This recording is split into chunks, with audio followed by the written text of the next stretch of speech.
Are they both the same? No. Oh, no, they're not. So we got to rip. Which one do you want to try first? This one right here. This is the burrata?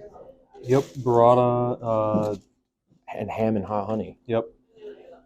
Look at, oh shit. It's the one on the left right here. So that's that freshie. You want to rip that in half? I'll inspect the undercarriage on this slice. Oh my God, the honey is literally pouring off of that. I shouldn't have done that. Just get in there, bro.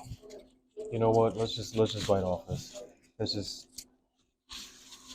just bite off. Yeah. This is wild.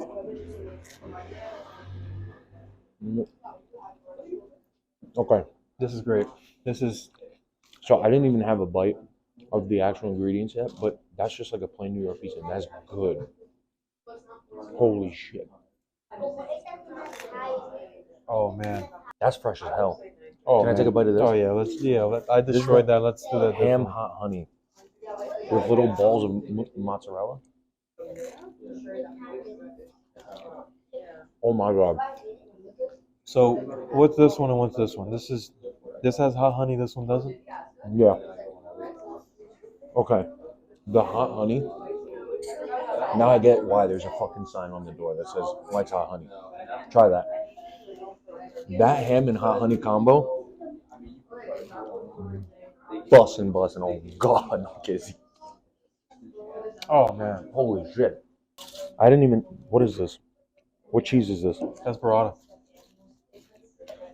I'm gonna fold this. God, this pizza. Okay. Let me see if the mic is gonna pick up some ASMR.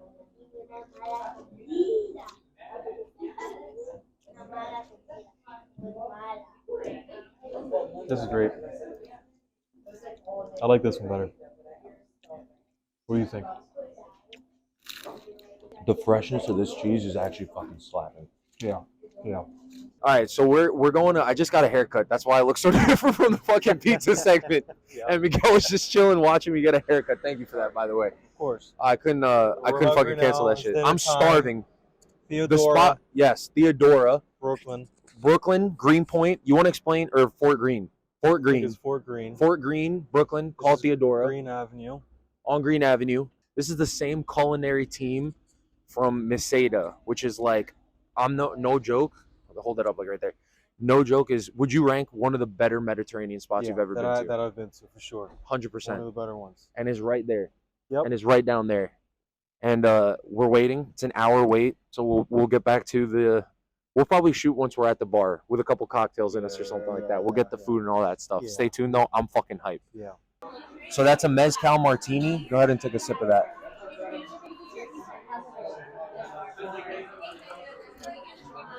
Wow. I taste the vermouth. I taste that bitter. It cuts through the mezcal. You detect a little of the smoke. It's a little herbal, floral, but very well balanced. Beautiful drink. You want to try? No, let me try. Let me try mine first, and then I want to see, because I got some mezcal. I can't even remember. Do you remember what the fuck that thing was called? It's a lime hibiscus mezcal forward drink. So we'll see how it is. I'll get a little bit of this salted rim here. Everybody loves a salty rim.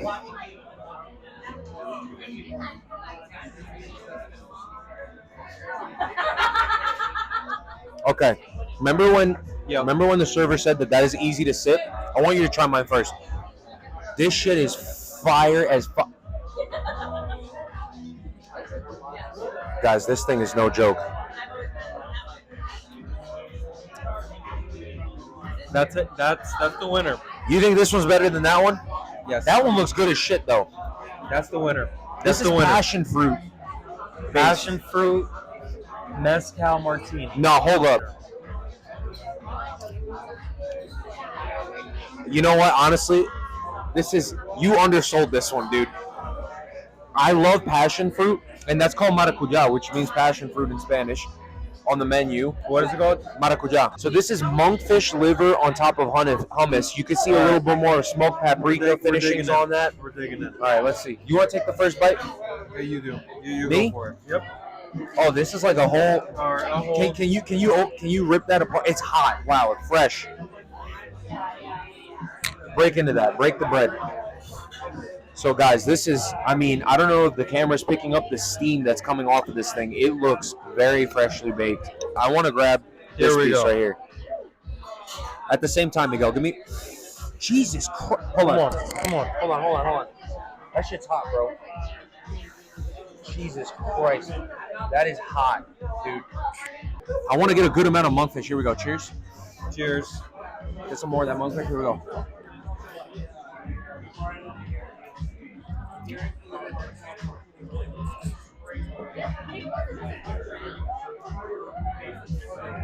Wow. You're gonna lose your shit. I gotta go back. Yeah. I gotta go back. No. I gotta go back. They're not fucking around, guys. Oh my god, you dropped a chunk of that shit. You know what? You better eat that. If you don't eat that, I will eat that. I will. Off camera, I will. Oh man. Wow. Wow. You know what? We had to get to this bread too. We had to. You know what? YOLO, bro. YOLO. This is one of the better meals I've had so far. And you know, the Bronzino hasn't come out yet. I'm not even thinking about the Bronzino. I'm thinking about the this. No, grab this piece. This piece. Yeah. Honestly, I'm just gonna try each sauce at one time. And I'm dipping, Miguel. I'm sorry. Dip it.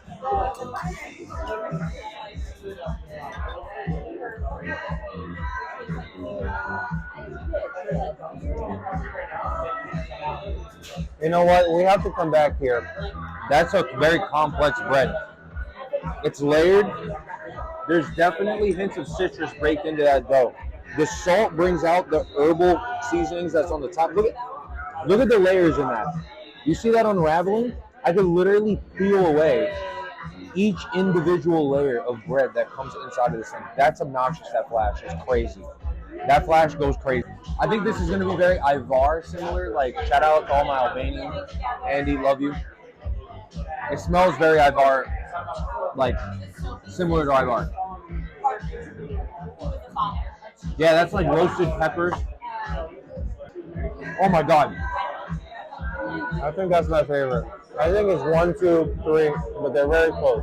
Can I just dig into this? You got a close-up of this, right? Yep. This is not what I was expecting at all. I thought it was going to be like sashimi. It's raw toro on top of, what did they say? Mango and what? Cheese? Cheers, sir. Oh, he went civil on me and he grabbed the fork. I just wanted raw dog fingies. All right, we're done after this.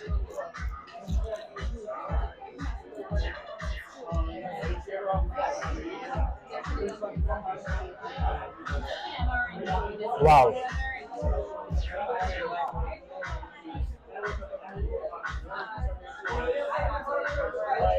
Okay, so the texture of the crack, whatever that is, that cracker really shines through. It's very citrus forward, but then the back notes of it is very like buttery and fatty tuna.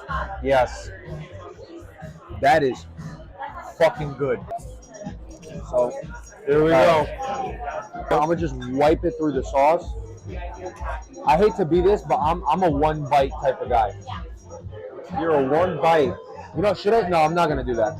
I'm gonna say. No, do it. No, ooh, it's very. I'm doing. You're doing one bite?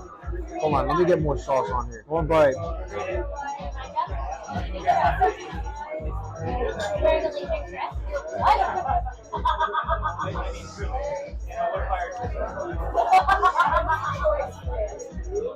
You could immediately taste the fact that this fucking thing was in a wood-fired oven. Yeah, absolutely. 100%. Absolutely. I cannot emphasize this enough. Wow, it's grilled perfectly. The meat is firm but tender. Look, swordfish isn't always my favorite, but this melts in your mouth. It's incredible. I need a. Look at the skin on this. Look at the skin on that shit. It's crispy. Wow. Look at that. Oh shit, I fucked it up. So the server said that this is very umami forward. We'll see right here.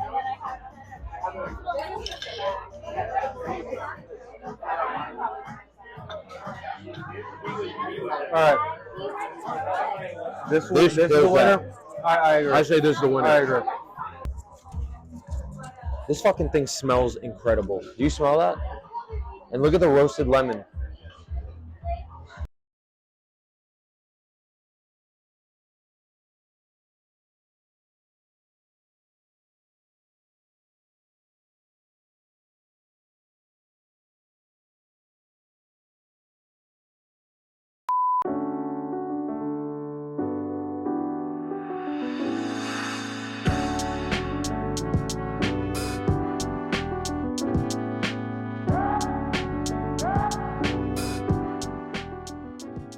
I am beyond blessed to know this man to my right.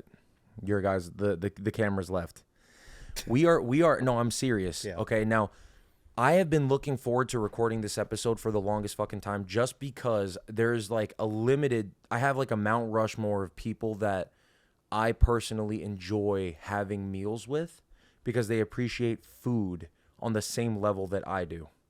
At least I feel that way. Even so, like even more probably. It's the best You're experience. It's the best experience. 100%. Incredible food, good company, good conversation. That is what life is about. You can't beat it. You can't. Like, you really can't. Like, I love, and it's not like you can't do it all the time because then it waters it down. It's like That's like right. when you a celebratory thing. You go to a nice restaurant, you have a nice bottle of wine, whatever it is. Even though I'm recently getting into wine now. Well, we're gonna try this in a so second. actually let's try this right now. Do you think it's been enough time oxidizing and stuff like that? Yeah. So Miguel, We'll give it a swirl. Yeah. Yes. He's been on the podcast before, by the way. He's been the Pocky One Chip Challenge. He's Mike's brother. So shout out to the Merced family holding it down. Cheers. Cheers, brother. Thank you for coming on. Oh my God, I'm excited.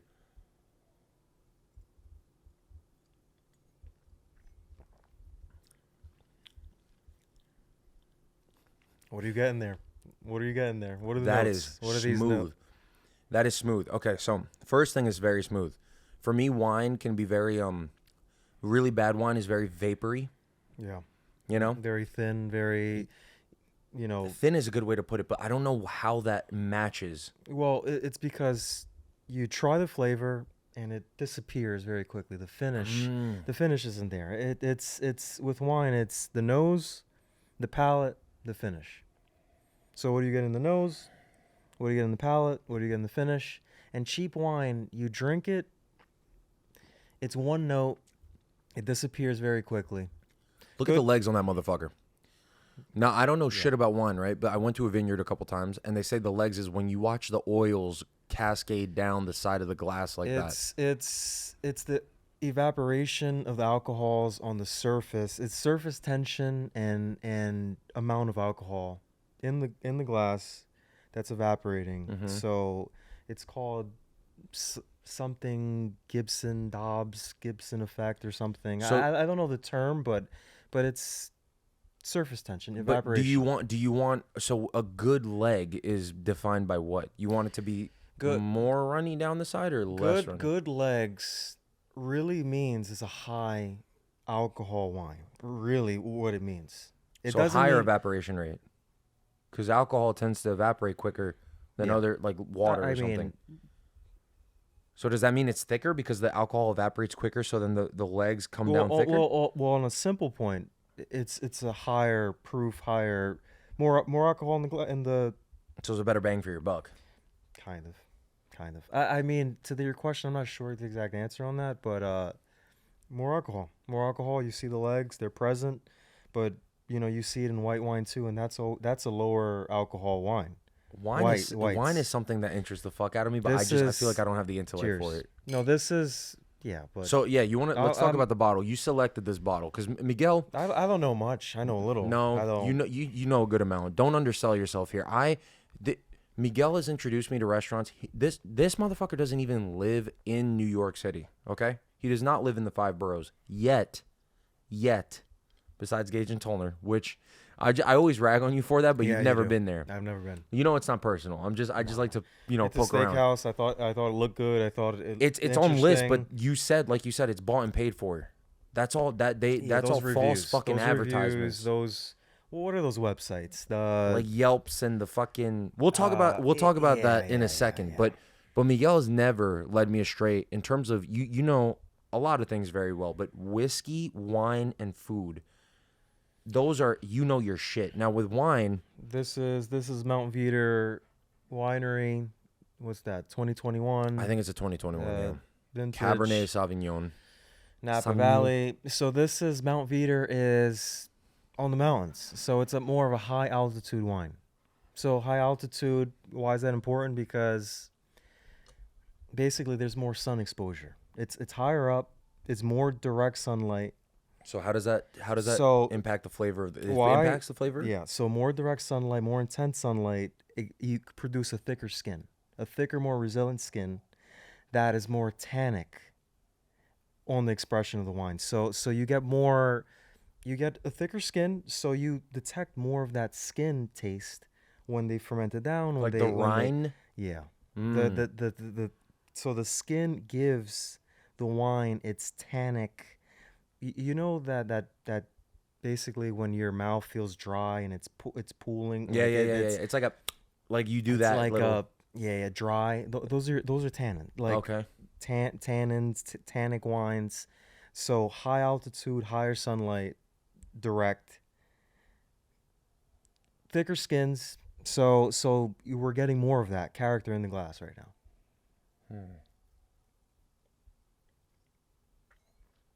Yeah, this is nice wine. What do you think? You know, I don't know if it's just you. I don't know if it's just you. I don't know much. I really. I think this could be a bottle of dog shit, but the way you describe it is. Well, but does it taste like dog shit? No, it doesn't. It really doesn't. Okay. If I'm thinking about this objectively, like if I were to just pick up this bottle of wine and taste it, this is a fantastic bottle of wine. For my flavor, like red wine is not my. Yeah. Wine is not my go-to beverage usually. Yeah. But recently, I don't know if it's because every 7 years, you know that whole thing about your taste buds changing and all that shit. Is that true or is that I think not true? I think it is true. I think it is true. I've grown to appreciate red wine a little bit more. Like recently, I'm talking about the last, I don't know, 7 months or something within the last year. Red wine is like I'm appreciating like the flavor profile, like the complexity, the layers. There's a huge difference. I always thought, oh, red wine's the same shit. Pinot Grigio, Cabernet, it's all the fucking same. It's all bullshit. There really is difference. There really is, and I thought it was all bullshit, but I mean, more complex, more all this stuff. It's nicer wine. Usually nicer wine kind of is more expensive than the $5-10 bottles. Mm-hmm. You could get good value, like if you get an Argentinian wine or a South African wine or an Austrian wine. If you go Bordeaux and Italy, like the famous areas, they're charging a lot of money. Supply and demand. They're charging quality a lot. though. It's good, but they're charging you for it. Napa Valley, great wine. They're charging you a lot for it. And that's California, right? Yeah. And this is Napa Valley. Mount Veeder, like you said, is a higher altitude mountain range in Napa Valley. Exactly. So it's a fantastic wine. Cheers, bro. We're gonna be enjoying this throughout the episode. Well done, Mount Veeder. This is great. Oh, fantastic! Thank you for also purchasing the bottle of wine and bringing this today. Absolutely. Well, what's the percentage of alcohol in this? Is like 14 and a half, or is it 15? It's higher, right? What it says right here? It says I thought it said 14 point something. 14.8%. It's high. That is high, right? Wine's usually what, like 12, 13? Yeah, but that's more whites. Whites, rosés are 12, 13. Reds are 13, 13 and a half, 14, 14 and a half, like the bigger, bolder, more tannic, robust flavor. And this is tannic wines. And this is higher than that. Yes. It doesn't taste like it. It is smooth as fuck, I'll tell you that. That's blackberry, blackcurrant, black cherry. Man, it's great. No, see, he knows his shit. So Clove. before we get into like the meat and potatoes of today's episode, we're also going to be munching on. It's a very food centric episode, as you already know, because I've spliced in the edited footage of the places we've been to. We've had a weekend. Let me tell you, my friend. It's always like this when we hang out, but we just happen to capture it on camera this time around. Yeah, we got to capture this. Of course. I mean, it's too good. We had pizzas, we had, different restaurants, but we'll talk the main thing. So before we get into that, we got a charcuterie board here. We went to Wegmans by my crib, and we picked out a couple cheeses, a couple sausages, cured meats, blueberries, all organic with some fucking with some crackers. Yep. Hashtag not racism. I don't fucking know. Like, I'm just being stupid. But it looks delicious, and we're gonna be munching on that throughout. Yep. So it's a very food centric episode. But now on to the main thing. Oh my God, where do we go, bro? Where do we fucking go? Last night, Friday night, Theodora. Where in Brooklyn was that? Fort Greene. Fort Greene area. On Green Avenue. That's right, right on the corner of Green Avenue and whatever. Flatbush or some shit like that. Theodora Mediterranean restaurant, incredible. It's new. The waiter said it was like 2 or 3 weeks. When we went, it was this third week. Is the third full week that they've been operating. You go in there, beautiful sandstone tile, lighting.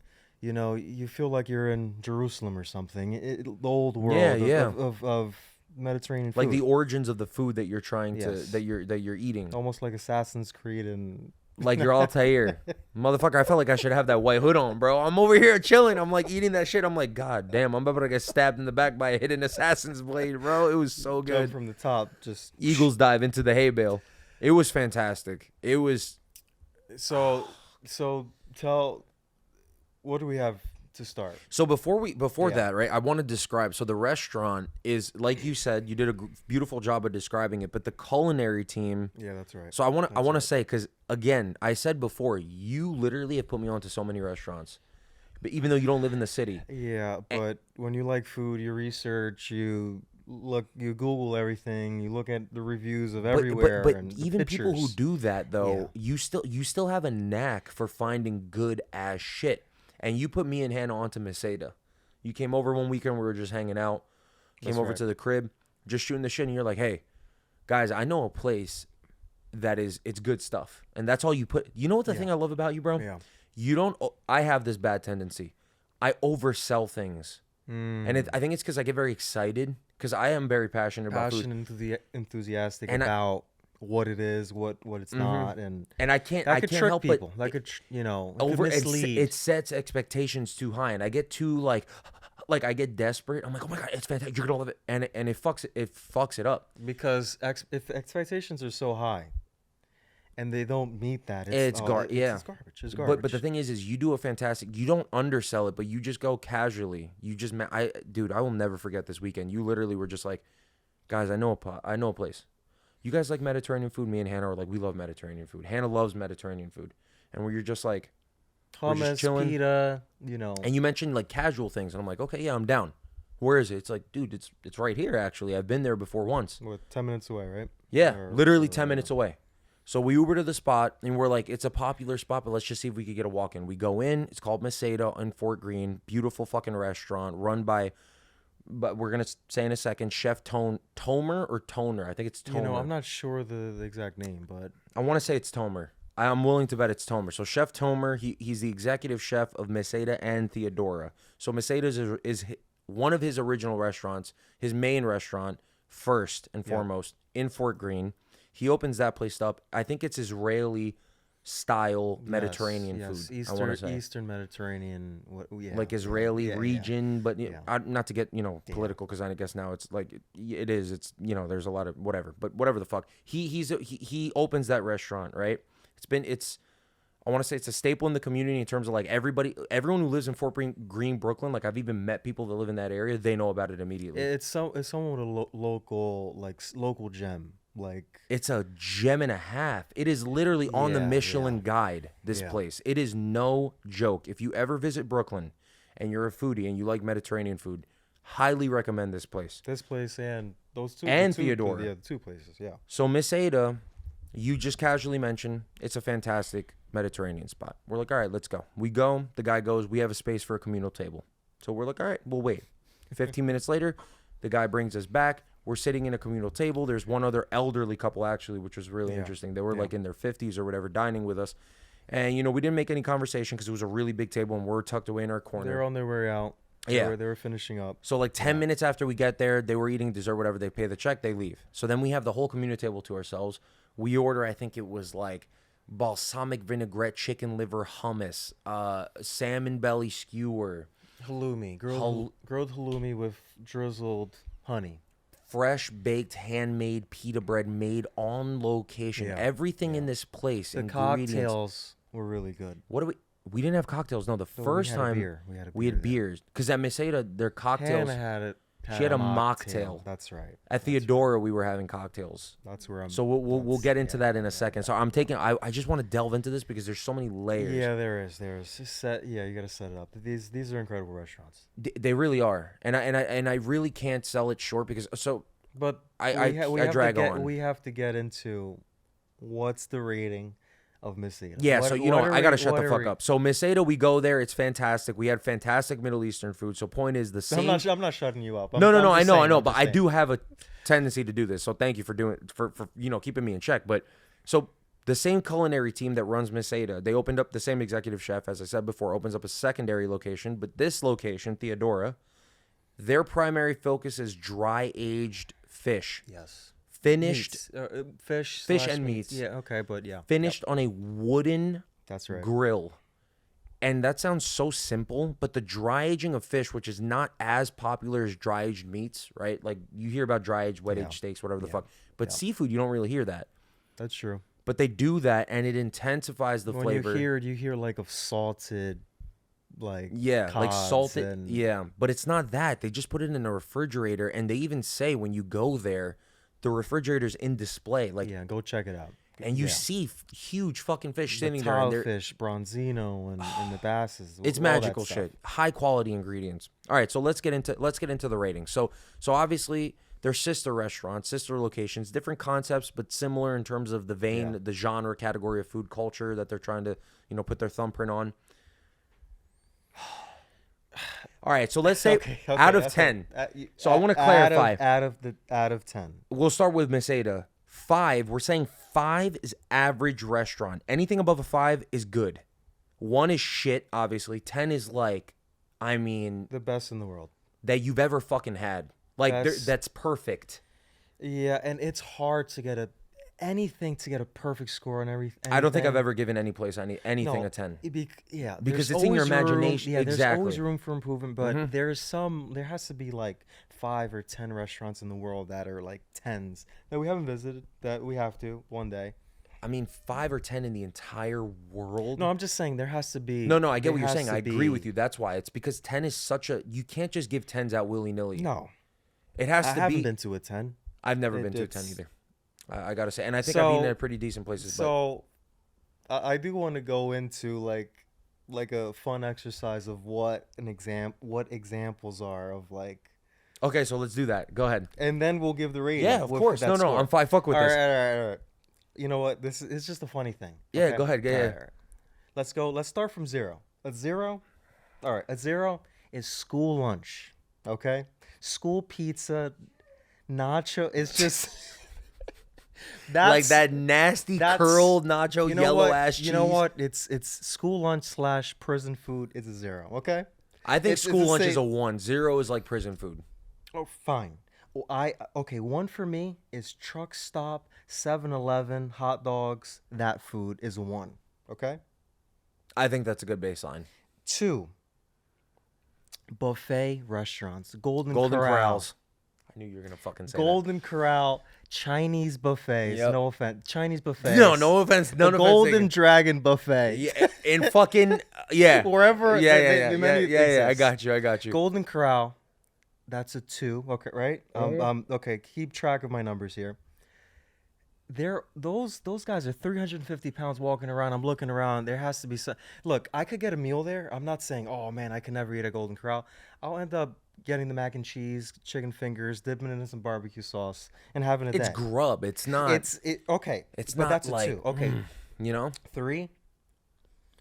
Again, we're gonna dog on the Chinese restaurant. Chinese takeouts like Best Walk, Chinese number 1 takeout. kitchen. Okay. Pork fried rice, egg roll, whatever. You say that's a 3? That's a 3. I'm gonna say that's a 4. 4, fast food restaurants. McDonald's.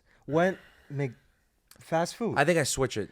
Burger I think fast King, food's a 3, and I think Best Walk, those Chinese takeouts is a 4. Just because they're a little bit more fresh and they're cooked on spot. We gotta get it in the comments of what they agree. What the rating is.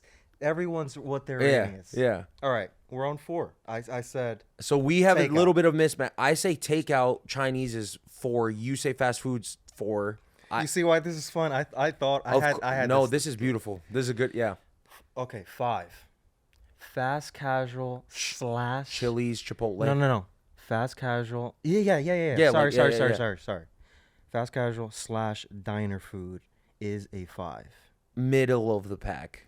Acceptable. Diner, you could get a burger and fries. You could get French toast. You've thought this out. I like this a lot. Okay? Yes. Okay. Yes. Okay. 6. Keep with me with the numbers. 6 is chain restaurants. TGI Fridays, Chili's, Applebee's, Olive Garden. Okay. 6. 7 is local mom and pop restaurants that are, for example, Italian restaurants. You get a chicken parm, a veal parm, chicken marsala, you whatever. Seafood, that's a 6. No. That's a 7. That's a 7, sorry. 8 is higher end, higher quality mom and pop restaurants. Like what we were talking about before, like a fancier Italian.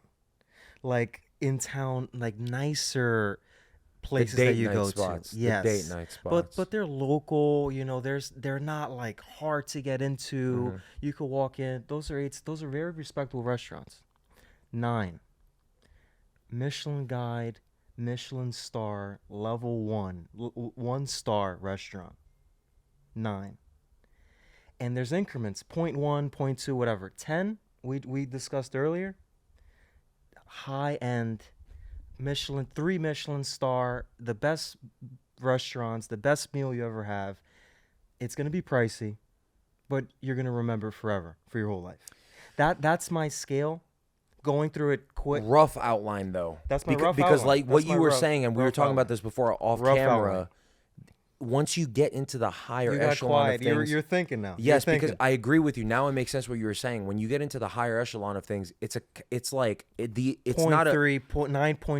9.5, 9.6. The difference between a 9.5 and a 9.7 is not 0.2 It's not difference. linear. It's not linear. It's exponential. Yes. Like you were saying. Yes.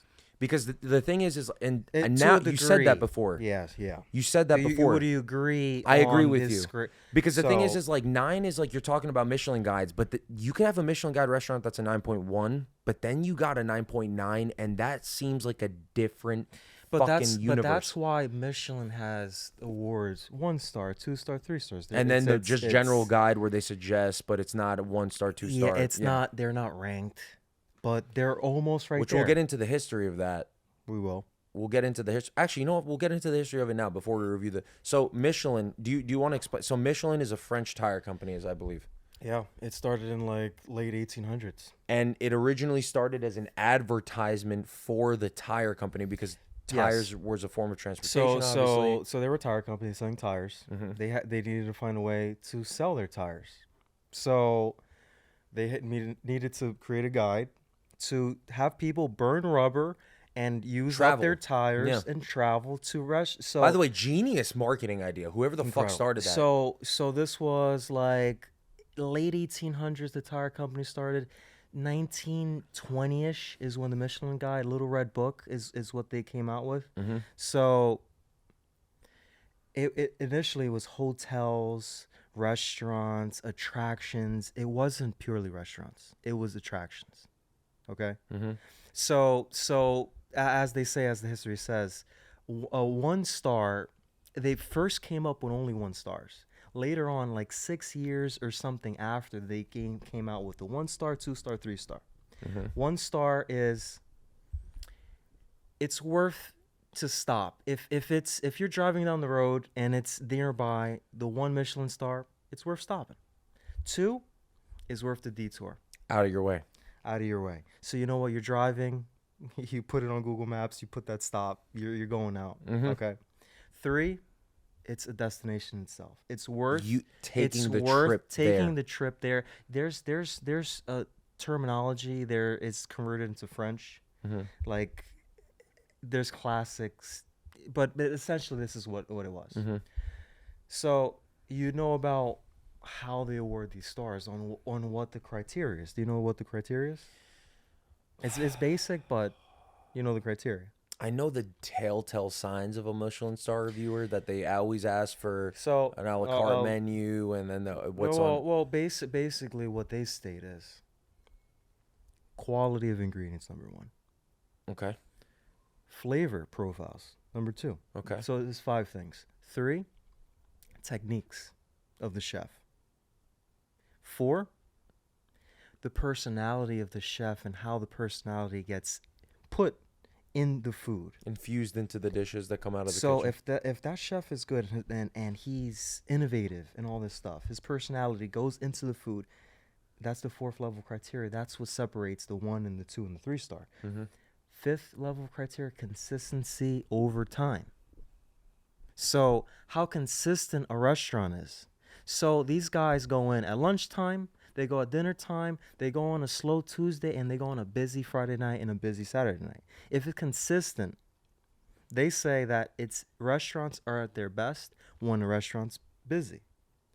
It's harder to get best service level quality when you're the only one there, because the JV squad is in the kitchen.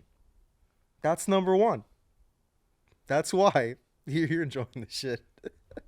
What you're saying? The cheese, or what you're saying? No. All of it. No, I did not know this. The history behind it and all that stuff. This is fantastic. You invited me on. You invited me on. No, I want you to. I'm doing my research. No, I don't have any notes, but do it, bro. Look, you're away from the mic. Because I'm chewing. No, I'm listening. I'm listening to you. Yeah, I got you. So with all that being said, that's how they grade the Michelin star. Consistency over time is a big thing. When the personality comes through, they're awarded 2 stars. If it has everything, it's stellar, that's a 3 star. But what I noticed about 3 stars, it almost, to me, looking at it, I'm not a professional, but it looks very political. The 3 Michelin star places, for example, in the city, are not as good, in my opinion, to the 2 Michelin star places in the city. Because it's like their first of all, before you continue, how many 3 Michelin star places are there in New York City? From what I know, 4. Yeah, it's very few. 4. 11 Madison Park. Per se, Le Bernardine, and Massa, which is next to Per se in Columbus Circle Mall. In Time Warner Center. Yes, that mall, the third or 4th floor up there. You have Per se on the right. You have Massa in the center. It is the omakase high-end sushi spot. That's so. I've wanted to go to Per se, Le Bernardine. I always thought about it, but it's like you read the reviews, and I get a sense that paying for that level, I'm gonna be disappointed. That's why the 2 Michelin star places like Junsik, tasting menu Korean, Atera and Tribeca, a chef's table restaurant, you come in and it's a chef's table and they're cooking for you. That's 2 Michelin star, incredible meal. So you're saying it's like more political because the people who are awarded these 3 chefs, the 3 Michelin stars, the 2 stars, so the chefs, the executive chefs that run these 3 Michelin star kitchens, they're known around the world amongst food reviewers. Yeah. I've been to Love Madison Park. I've been to Love Madison Park, and it was good, but it wasn't my favorite. They became a pure vegan restaurant. Nothing against that, but it's not what I would prefer. And they still hold their 3 Michelin star, one of the best supposed restaurants in the city, tasting menu, all vegan, all plant-based. That's cool. I guess they're being progressive, edgy, whatever. But people give mixed reviews. It's like, you know what, I had a better meal. It's not worth it, whatever. They always say the service is top-notch. Ambiance, environment, top-notch. You can't beat that. And that's how I think they're awarded these 3 stars. It's a beautiful place, historic. You know, you look around, you see the trim, you see the coffered ceilings, all that crap. Incredible. But the 2 Michelin stars, That's really where it's at. You're saying, because they're those are the going guys that are hard. grinded. They're trying to going get the hard. 3 stars into the They're proving themselves, but the flavors, they're innovative. They're new. All this stuff. So, Cote. How would you say it? Oh, I wish I had fucking. Oh my god, Claire. We were. I think it's. I think it's in Cote. Under whatever Cote. 1 Michelin star, I believe. Yeah. Casa Mono. Tapas. In I think that's Gramercy or whatever. 1 Michelin star. Incredible. It never misses. You order anything off that menu is incredible. But it's not like so prestigious, like, knock your socks off. And you're saying it, that makes sense. So that makes sense. So yeah, I was gonna mention Iceland, but we should go back to our ratings. Okay, yeah. And so you're the saying ratings so of in 9. So this is to say, right? 9. You're saying. What do you think this one? First of all, have that fucking cheese, my guy. All right. So can I? I got you. But before, can you just hold the plate up while I pour? Because I need you to hold the plate up for the camera to see, because it's not in frame right now. Right here. Just angle it down a little bit. We got fig jam. All right, I lost the cracker. It's all right. We lost the white guy. Hey, no, that's racist. That's wrong. That's wrong. Okay. But listen, no. I mean, do white people take offense? I know a lot. It depends how you. I mean, if you say, it's not right to say any racial slur, but whatever. Iberico So we got chorizo. This is elk. Iberico ham chorizo. Yup. This is juniper cured elk salami. What cheese is this? Because you picked this out. This is lamb chopper cheese. I'm forgetting the. Oh, it's from the Netherlands. It's from the Netherlands. It's like a goater sheep. It's a goater. Yeah. Yep. And then we got fig jam and organic blueberries. So it's a very it's a simple charcuterie, but it's not even a charcuterie is in French actually translates to meat. Like so this real charcuterie boards from the technical definition don't include all the other shit. Charcuterie and fromage. Fromage is how you say it. I don't have the accent, but yes. Fromage. I took French in high school. Shout out Pearl River High School for teaching me French. All right. Mr. Silverman, classic. So have this. Yeah, that wine, incredible. Look at the color. It's dark ruby red. Wow. Can you see that? Man, you need to put it like on a back.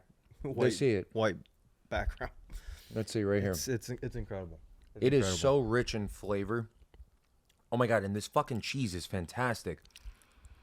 Oh man. Okay. I'm enjoying this. Look, we're going to just do, before we get into the ratings, I mean, food we could talk about all day. I mean, we are. This is the point of the podcast episode, but I want to take a little bit of this fig jam with some of this cracker. I think it's just a general entertainment cracker, so it's nothing special. Right? Because it's not like a whole wheat or again, whatever the fuck. Yeah. I mean, it doesn't matter. But it's really good. Oh my god.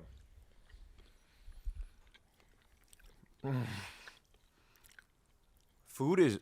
I'm such a fat fuck at heart, bro. Like that fig jam is so goddamn good. That fig jam, I've had it so many times. My family loves that. Yeah. With that cheese, the fattiness of the cheese, with the saltiness of the cracker, and the sweetness of the fucking fig jam. Oh yeah. The only way I could picture it is in Ratatouille, in that scene where Remy is describing to his fat ass brother, which would be me in that movie, how he perceives flavors and flavor profiles and the harmony of different things coming together. It's like he closes his eyes. I mean, Disney and Pixar, fantastic job at portraying this. It's like fireworks going off. The stimulus that you get. I don't get how people are not foodies by default. You know how some people don't care about food? Yeah. They're like, yeah, I just eat to eat. Yeah, no, Just, what the fuck is that? And I need to, What is that? I mean, you can't eat for flavor all the time because then that's how you end up being fat.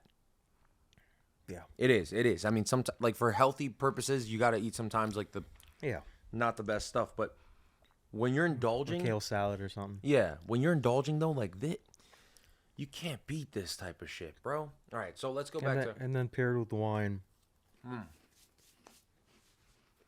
Yeah, you're not really into the wine, but this stuff... This is... You're wrong. You're wrong. I got to tell you, you're wrong. This is fantastic fucking wine. Cheers, bro. I'm just really... You couldn't have picked a better cheese. I'm not going to lie. I think that cheese is better than this other cheese that we have. We have a sake soaked. Let me take a sip because it's bad luck to cheers without a sip. Oh my God. This is so fucking good, man. I'm having a blast. Look, so we have we have a sake soaked, wash rind cheesed, 100% cow's milk. What type is this? I think it's Spanish, right? Whatever it is. I don't know. It's like a French style soft cheese. The rind is thick and it's more of an intense flavor profile, even though I don't think that's an intense cheese. But for the common cheese goer, I could see how they think it's pretty intense. So all right, so we talked about the Michelin, a little bit of the history of the Michelin Guide. I don't know much, but that's what I know from Dude, don't stop saying that, bro. You know a lot. You're educating me. I didn't know. I knew that the difference between 1, 2, 3 stars. I did not know the grading criteria. Yeah. The 5 factors. Personality. Yeah. General criteria.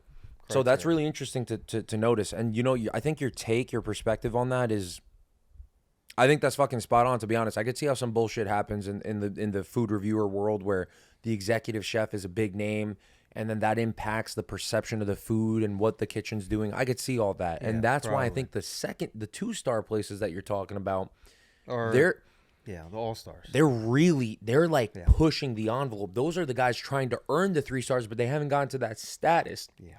So they're really like aggressively pursuing that, like culinary excellence. So I could see that's why. You know where I really want to go? Atomics. The fuck is that? In New York City?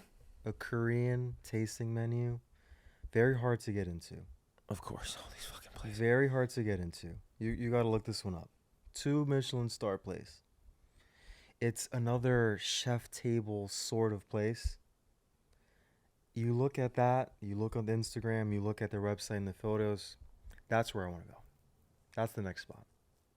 When you come back after March, after I go to Arizona, we're going there. Like I said before. Well, no, we found the spot. That's it.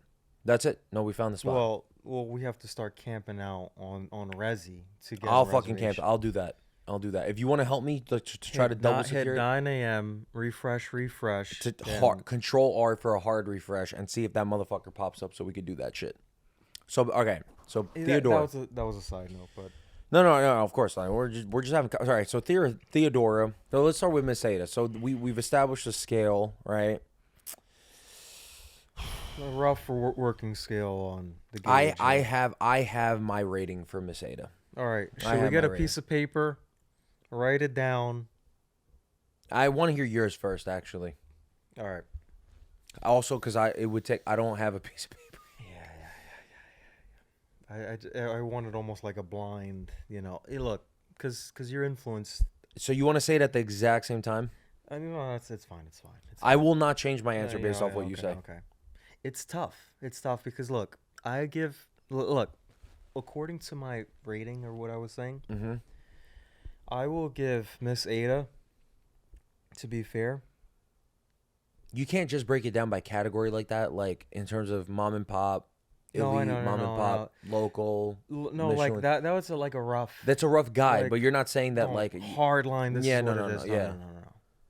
No. So I say Miss Ada is like a 8.9 or 9. Okay, like right on that Miss Ada. Okay. Mm-hmm. So Theodora, because we just off the heels of that experience, and it's just incredible. Literally last night. I would give it 9.1, 9.2. So you're just saying it just edges out Miss Ada? Well, yeah, I'm not going to put it at a 9.4, 9.5, 9.6. Like, look, it could be like a 9.2. But there's a lot of room for top tier stuff. So look, let's say Miss Ada's 9 for me. Theodora is a 9.2, maybe a 9.3. It's incredible. It's incredible. What do they need for another 0.7? If it's a 9.3 to become a 10? I don't know. I'm I don't know. But nothing's perfect. You know what? Service is the thing. We had to wait a long time to get in. It's a smaller place, but what can they do about that? I Once we got seated, the service was good, right? They came out. Oh no! They came At out. both places, the service is very they're so yeah. Some places are good. They have your ass waiting for a long time before they ask you what you want. Places could be pompous too. Like the servers, they know that their food is like good shit, so then they're kind of assholes when they like talk to you. These two places, they're very humble and they're young. You notice that? Like most of the servers, they're young. Not anything against like older people. Like I'm not, it's not an ageist thing, but it's just like I mean, we're in the city and this is but it's like they know their stuff for young people. Like it's almost like the Chef Tomer, I think is his name. It's almost like he educates the servers, has them taste the food so they could explain in depth what they do and don't like about each item on the menu. True. They're not just like, oh, you want a job as a server? Like, okay, come in. Yeah, just it's line like, up here. yeah, like it's like you got to be passionate about the food. You got to be open-minded. You got to express, okay, this is more. The fucking guy yesterday when we went to Theodora, which we'll get into in a minute, I don't want to say what dish we had it was, but he explained that one, because we asked for his recommendation, one was more of a safe bet and one was more umami for more extreme flavor profiles. And we went with that. We went with both. Oh, you're right. But let's that's hear what your I'm rating. saying. Let's hear your rating. You're gonna be jacking these prices. I want you to keep true. I'm gonna keep true. I see. I feel bad because yeah. You see, it's hard not to get influenced by. I say Mercedes an 8.7. Wow, tough grader. I wouldn't. I do think I'm a tough grader. To get a 9 is so because I will never give anything a 10. I will never give anything a 10. You give something 9.9. 9.9 is the max score, and that is like. But then it's out of a 9. Is it really out of a 10? Like. So there is out of a 10. So is the idea of perfection. It's not the idea. It's more like I think I'm too young. I feel like when I'm 50, when I've eaten at multiple places, hopefully if everything goes as planned, I've gone, traveled more and more well-versed and stuff like that. Then you could gauge. Yes, exactly. There's more of a sample size. For me, it's been the last, 5 years or it's not much time of doing this. How long, like, have you going out to like really nice place like a couple not years? Long, yeah, not long. So not how long. Can we say something's a 10? So that's why I don't give things a 10. Yeah. So you're saying Miss 8 is a 8.7. So, but is it worthy of a Michelin star? I could. Well, does it have one? I don't think it's on the Michelin guide, but I don't think it has one. But if you were one of those inspector people, graders. Are they worthy? That's why yes. I was. So that's why. Not that. That's why I gave it a close to a 9. But that's because my. I would say it absolutely is worthy of a Michelin star. So according to your scale, would rating translate to stars at all? Like if you had to think about it that way, like if you give it 8.7, so 8.7 and up potentially is Michelin star worthy places. If you had the job and you were tasked, I would say so. Yeah, that's smart. And I could see that. But the thing is like I started at 9 because what do I know? I don't, but it's not that I don't disagree with you. I think it's just like for me, I'm not upset. I gotta. You know what, dude? Just drink. This is such a good wine. I'm having so much fun. This is fucking fantastic. The wine shop is down the street, so we'll get another bottle tomorrow. Oh, but yeah. So Miss Ada, I give it 8.7. Wow. 8.8. I think 8.8 realistically. Okay. Realistically, 8.8. I said 8.8, 9. Yeah. Okay. Theodora, what do you got? That's like a 9 too. So our ratings are. You know what? I agree with you. I think Theodora is. It's a little fancier, higher end. Yeah, but it's not that. It's just that like the yeah. individual things pack such a fucking punch. Yeah, a flavor punch. It is insane. Yeah, it is insane. Even the cocktails. I don't think there's a single thing on the menu that you could get that is not bad. Because even in Meseta, you can't. There's nothing that's bad. But right. Is in mid. There are some things at Meseta that you could get that are like, oh, okay, it was good. It's not gonna blow your fucking socks off. I mean, but it's like a little better than good. When I say good, so my rating is 5 is average, 6 is good, 7 is great, 8 is fantastic, 9 is amazing, like stellar, 10 is utter perfection, which is unachievable. It is. Okay. I mean, that's my rating, right? Okay. Which I guess is kind of in line with what you were saying when you break it down in terms of like real world examples. Yeah, that's what I was trying to do. I was like give real world examples. Having fun with that rating. No. I agree with it wholeheartedly. I agree with it this. wholeheartedly. I do agree with it. But when we're talking about Meseta versus Theodora, something about so Meseta, there are dishes because I've been there 3 times now because we are obsessed with it, and it's one of my favorite. It is number 3 now on the best Mediterranean restaurants I've visited. Number 3. And we'll get into the breakdown. Look, you haven't been to Laser Wolf, which isn't better, but it's good. I'll take your fucking word for it because when you said it was Laser Wolf is another really popular Brooklyn place. There's a good place in Philly called I know what you're gonna say. What's the name? Oh my god. I know. Sorry. I shouldn't have said. I know what you're gonna say. I know what you're talking about. Reservations open on the first Monday of every month. Look that up. My phone's the one that's recording. Yeah, it's not important, but I'm drawing a blank. I know what you're talking about though because my uncle has said Julian, who lives in Philly. He has literally said that is one of the best. That is considered the best restaurant in Philly. It is, by many people, by many food guides. So I know what you're talking about. I haven't been there, so I can't say. We'll have to put it below or something. Yeah, I'll put it in the caption right now. That's the name of it in Philly. I think it's like, does it start with an S or a T, something like that? I can't remember what the exact name is. No, it's killing. You know, when, it's on the tip of your tongue. You know when you're thinking of something. I clearly didn't prep enough. No, that's not what we're just having a conversation. Yeah, but okay. So Meseta. So the thing about Meseta is that you can order something in Meseta that is, it's very good, but there are things that are like there's Sahav. That's the name of the place in Philly. Sahav. I'm pretty sure. Okay. Well, we'll see because I put it in the fucking caption. Fact check me. We'll see.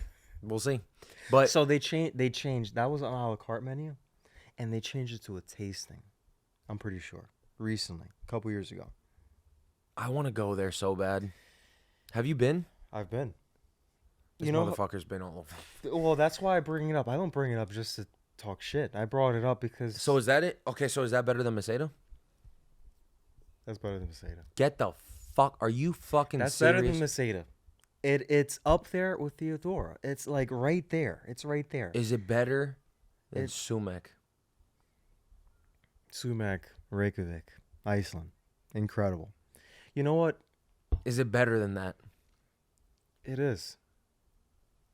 Miguel. Look, that's my number. Wait. That's my number one. Sumac is good because Icelandic produce and what they're growing in those greenhouses is incredible. But this place is more of an establishment. This place is more like. I don't care about that though. I care about but in a good way, if you know what I mean. Like they know their stuff. Sumac is a very good restaurant, and it's slightly under it, in my opinion. So you have to go to it's Sahav.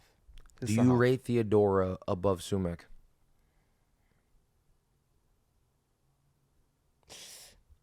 For what we had last night, I do. Like what I had versus what I had in Sumac, I put Sumac slightly below it. I put Sumac as my number 1 Mediterranean spot. You gotta go around the block, Brandon. I could see what you're saying. I think the reason I put Sumac also at number 1 is because I romanticized it because of the fact that we were on vacation. Yeah. I think that's impacting.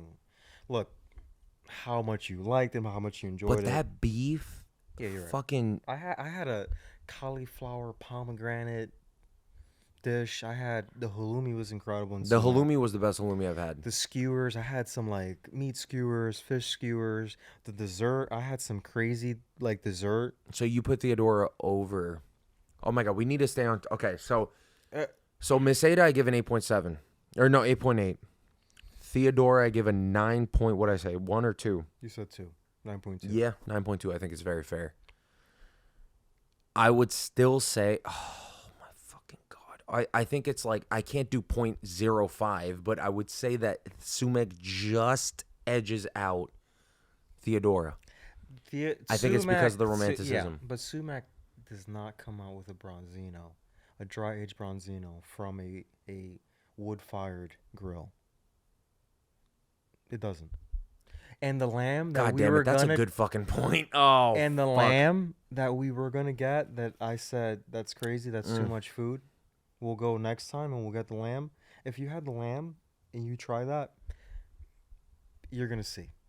If that holds and that's incredible, The consistency. Okay. It's a better restaurant. So Theodora is the second best I'm convincing you like live on here, but I don't think there's anything wrong with that. Because you know what, you're bringing up valid points. The thing is, for me, is I do admit that the fact that we were on that trip romanticized that idea for me. But it's like, look, you said Cole, okay. You missed out on Kopar on. I don't want to marina. talk. We'll get into Iceland in a second because that is I'm that like is name a subject that dropping. fucking triggers me. I'm name dropping. That's a these subject that restaurants. triggers the fuck out of me. You know why? Can you hand me a slice of cheese? So we're talking. All right. So you think? Oh, thank you. So you think Theodora is better than Miss Ada? Yeah. You think Miss Ada? Okay. So Yeah, let's I get do. into. Now let's get into. Like, We talked about rankings. Sahav. Look, so I say Sahav and Theodora like right there. Here's the thing about Sahav. They have two different types of. When I went, there was two different types of hummuses. Classic hummus, Chickpeas. yeah, with like the olive oil in the center, with the herbal like garnish, and then they came out with a hummus that was like on a cast iron, like pot, like with it was very garlicky and like very a rustic garlicky cast iron hummus, and then traditional. And I sat at the bar, so in Sahav, it opened at 5 o'clock, I believe, whatever the time is. I was standing there, a line around the corner. When it opened up, everyone filled into the bar. We sat at the bar. We ordered. And we're just talking to the bartender, and we're like, oh, we don't know what to pick. The bartender said, you know what? Don't worry about it. I'll bring out the two hummuses. You don't have to pick between one another. Because I was like, oh, I don't know what to pick. Don't worry about it. I got you guys. I'll bring out both of these hummuses, and you tell me what you like. That was my Sahav experience. Okay, you know what? I could see how that's better than. Yeah, I can see how that's better. The than cocktails were amazing, and Brandon, set it up. A Philly trip. We'll visit my uncle, and we'll fucking go to that restaurant. But we got to plan this out well in advance because of the fact that they only open. You, Mike, whoever else, and we go. So I'm not trying to derail this. No, we're not derailing it. Just okay. So now we talked about that. I want to say right now, in your mind, what makes a good restaurant for your grading criteria? What is it? So obviously the food is the first thing. But yeah, what makes a good restaurant? Just break it down. I think obviously the first thing is the food. I like hole in the walls place. Yeah. I think the food, but it's more the ingredients of the food. Like when we were talking about Finney's versus Landistry, which is also included in the video before. It's for me, yeah, the food. But why is the food good? Because they use incredible produce, high quality meats, high quality spices, all that stuff. The olive oils, the salts. They're not using iodinized shit salt. Whatever, right? Mm-hmm. So it's, for me, the quality of the ingredients. The finish is incredible of the food. Service is a thing. Look, and I don't mind a hole in the wall, like just humble, like atmosphere. I'm fine with that. But an incredible restaurant is like the vibe, like they the core. They worked on it. The designers, the spaces, the lighting, all this stuff, the service, the training of the staff, the beverage program, the wine list. All these things wrapped up makes the good restaurant for me. A hole in the wall is not going to have a sommelier coming to your table and saying, all right, what do you like? What's your price point? And you know what? I'm going to come out with a bottle with you. And if you don't like it, I'll get you another one. That's a good restaurant. That is a good restaurant, but for me, I think if I go to there's something about a small establishment. Oh, you're right. You're right. It's just like a guy. All right, so I'll give you a story, right? I'll give you a story. Where? There's a place in Orlando, Florida, outside of the airport. Shout out to Andres, my tío Andres, and Kailing. Kailing, I think I've recorded a podcast episode, but it hasn't been released because, for whatever reason, it wasn't like it went off the rails. If they're into food, we all got to go out. They are the reason I am into food. Wow. They are the original foodies that inspired me, along with my dad and my mom. But that's a whole other story for another day. But they took me. So in Orlando, by the way, Orlando, I don't know if you knew this, ranked number 2 recently in 2023 as number 2 as up and coming food city in the U.S. That's crazy. That's crazy because New York is obviously up there. L.A., San Francisco, because they're meccas. They're meccas. They're pillars. They're like the main cities Those are of the U.S. main, The right? main metropolitan like areas. New York, Miami, San Francisco, of course, LA. Chicago is another one. I've been to some nice restaurants in Chicago. I've never been to Chicago, and I heard it's amazing. The food scene is good. There's like real quality shit. But okay, so the thing about Orlando is that fucking is place, emerging. It's upcoming. If you're talking about like up and come, it was ranked number 2 by like a legitimate publication. I can't remember what the fucking source was. I'm not writing an RCC paper here, or I'm not writing. That's a local reference. I'm not writing a collegiate essay paper where I have to cite my sources. But it was on a major publication listed as number 2 up and coming food city in 2023. And I agree with that because every time I've been to Orlando, my aunt and uncle have put me onto some fantastic eateries. So the story that I was trying to say is, I think it's like 15, no more than 20 minutes outside the airport of Orlando. There's a place called Happy Snapper. I don't know if it's still open, but that spot, right? It's not like what you were saying where there's a sommelier, a wine list, very formal, thought out. That is formal stuff.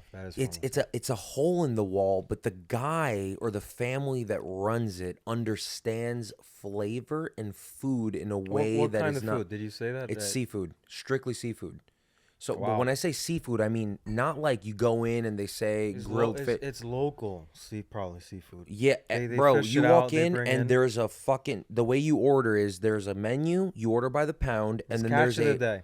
there's an ice bucket, and you see the fresh fish laid out. And you tell this guy, I want this amount in weight, so 1 pound of this in this sauce. And there's a bunch of sauces that he lists out That's pretty cool. I'm going to Wow. show you video afterwards. I'll put it up here because I still have it. I'll put it up right here. This is when I lived in Florida, right? Or like before, in that era of my life. I think it was like 2019, 2020, 2021, whatever the fuck. And I went there. It is a blur. I mean, that whole era of my life. But that is up there for some of the best fucking seafood I've had.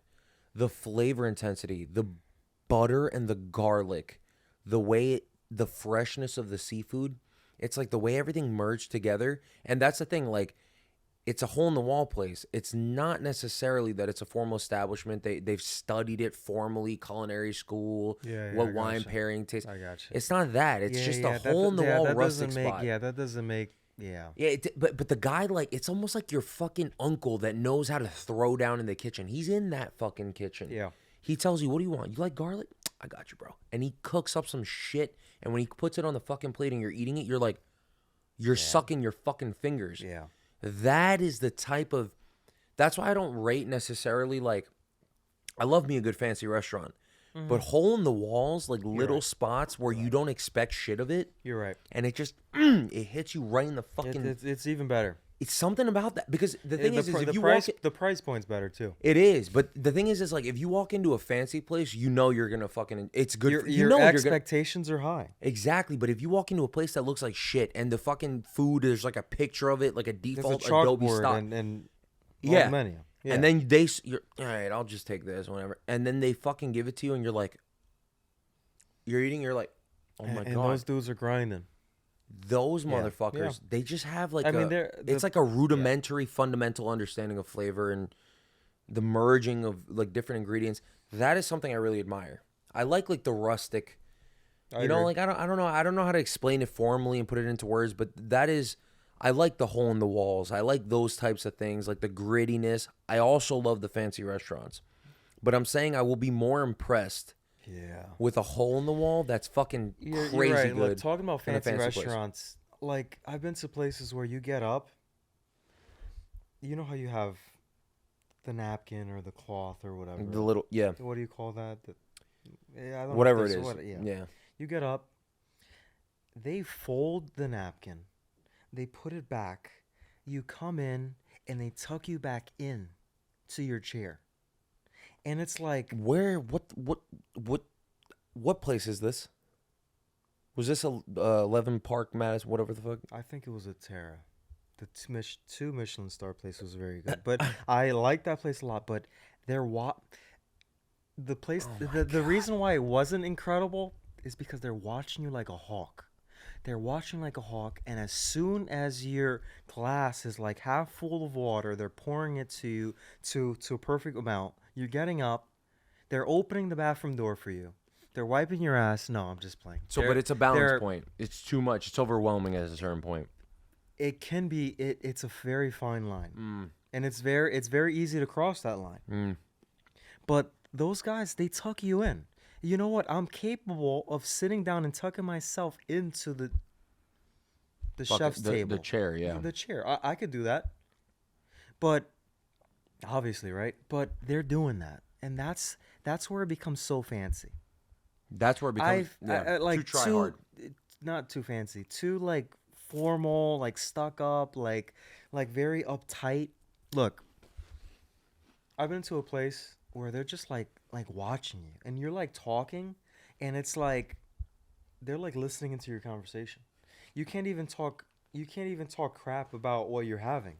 They're listening in. Oh, like I felt that before. So you're like, motherfucker, can I get a break?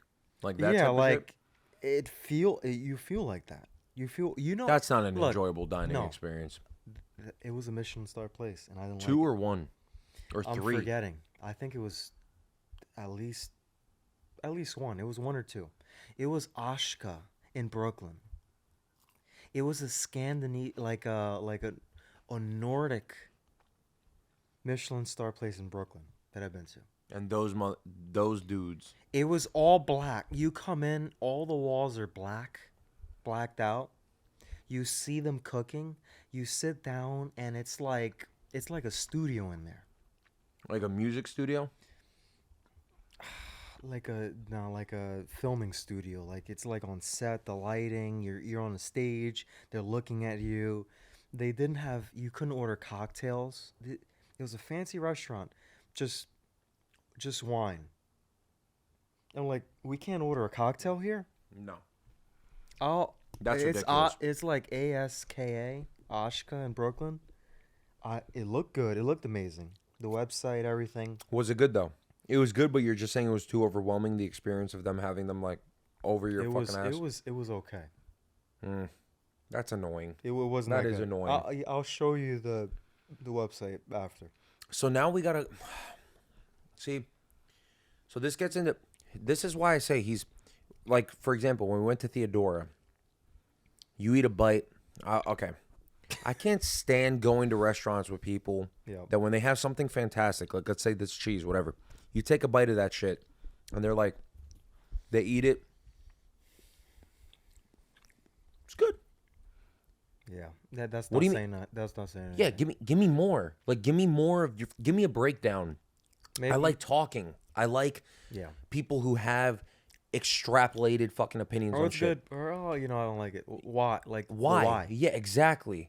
And I know people like this. Yeah. And it's not that I have anything against, but it's like, okay, no, cool, whatever. But it's like when I go with you and you try some shit, you're like, you make an facial expression. I'm like, holy shit. Like, if you try that first, you eat it. Yeah. Then I see your expression. I'm like, oh my God. I'm excited. I'm not outwardly like, oh my God, and saying all this stuff. No, you don't go crazy, but you're like, but that was good. And then I taste it, and then we're freaking out together. And then you go, do you taste the fucking seasoning on that? Yeah. Did you get the hints of fucking rosemary with the branzino yesterday? Did you taste the texture of it?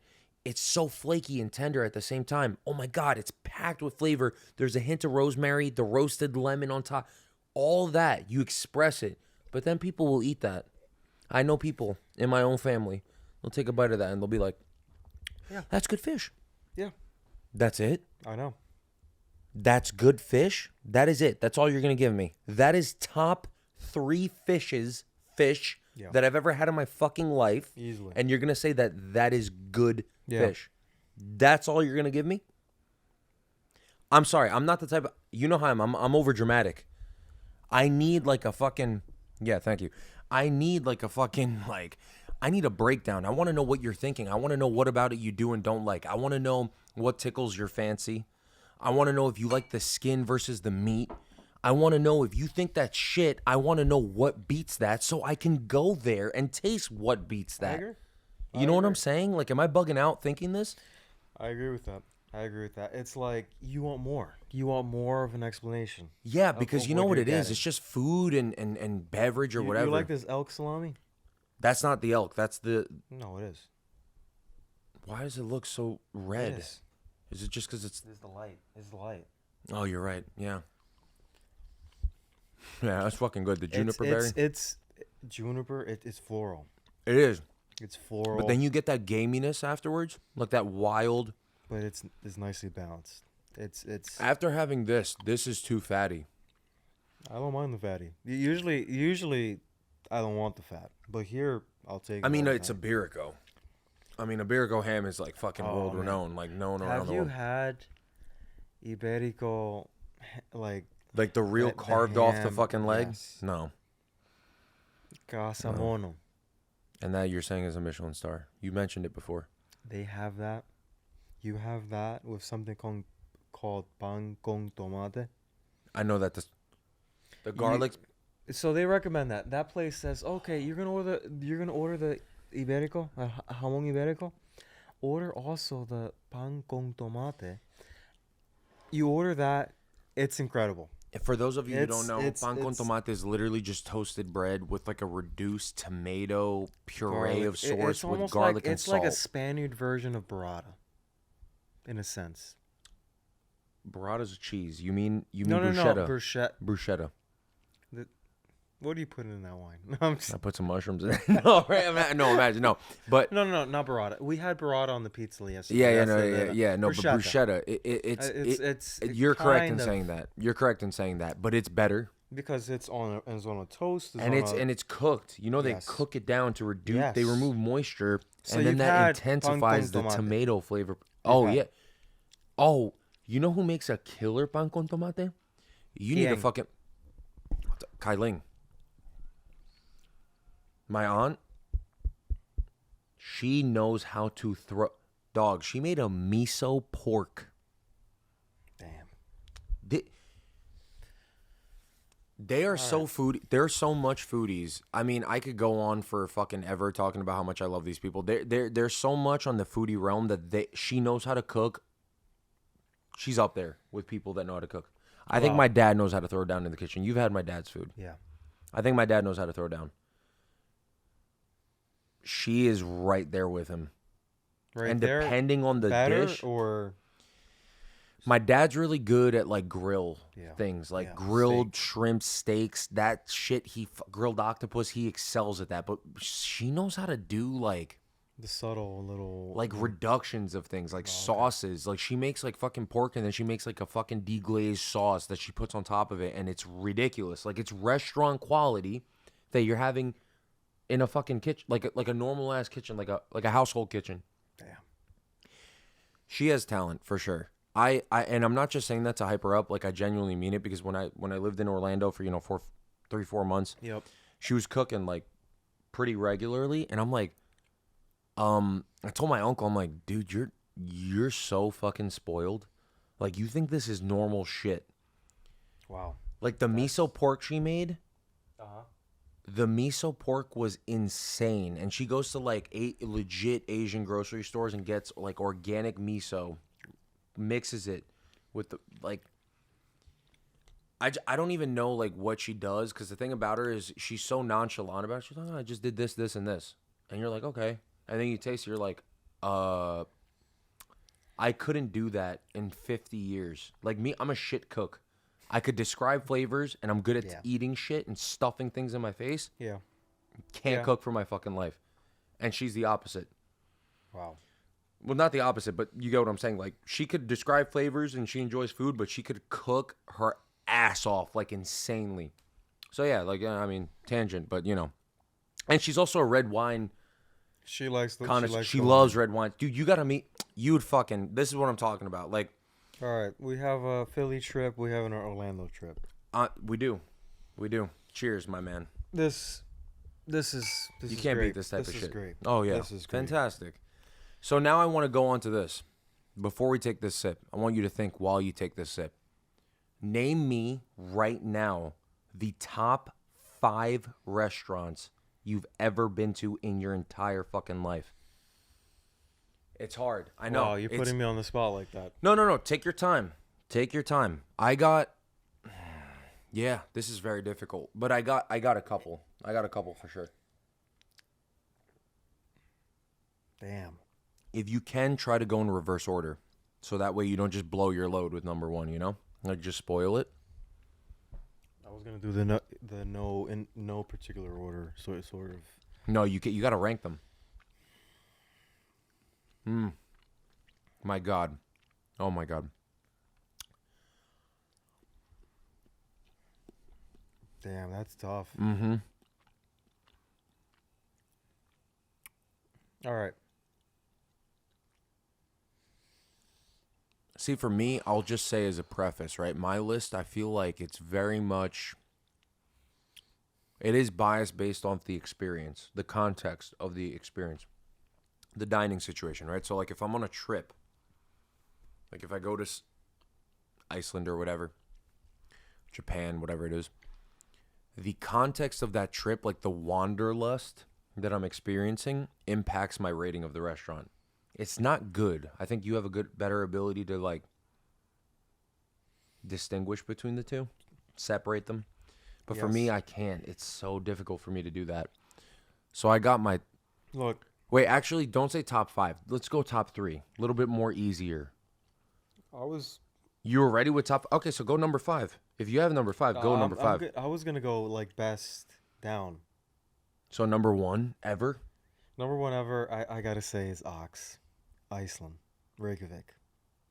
I got to say that's number 1. Why did you have to say that? Number 2. That gets me so upset. Wait, can you break it down? Go. Okay, Well, actually, no, we'll yeah. go back. 1, yeah, go ahead. 1, what's 2? Ox. So OX, Reykjavik. 2, Latera. I think that's Tribeca. 3, I gotta say Junsik. Also New York.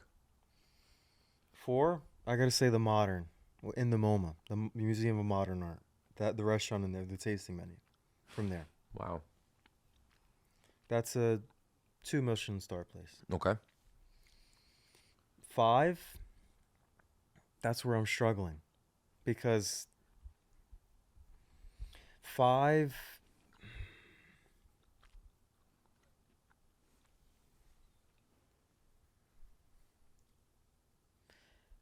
I'm not sure on the 5. It's so many. It's tied.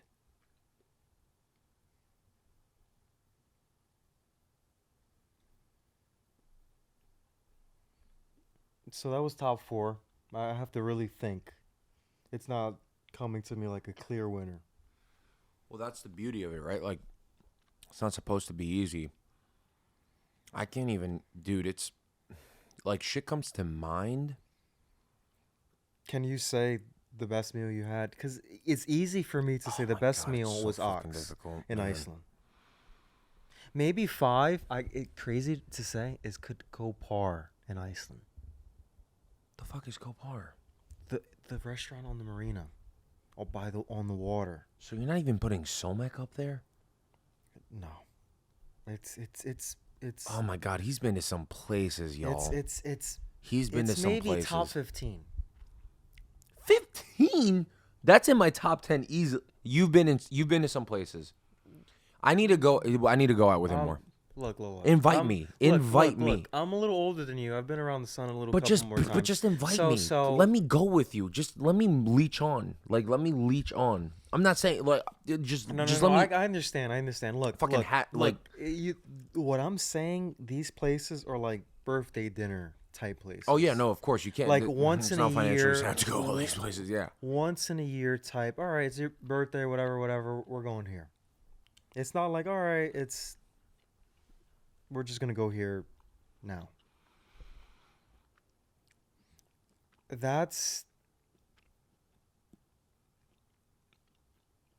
Man, you're thinking deep. It's very difficult. So you heard my list. You haven't been to any of the ones I mentioned, right? No.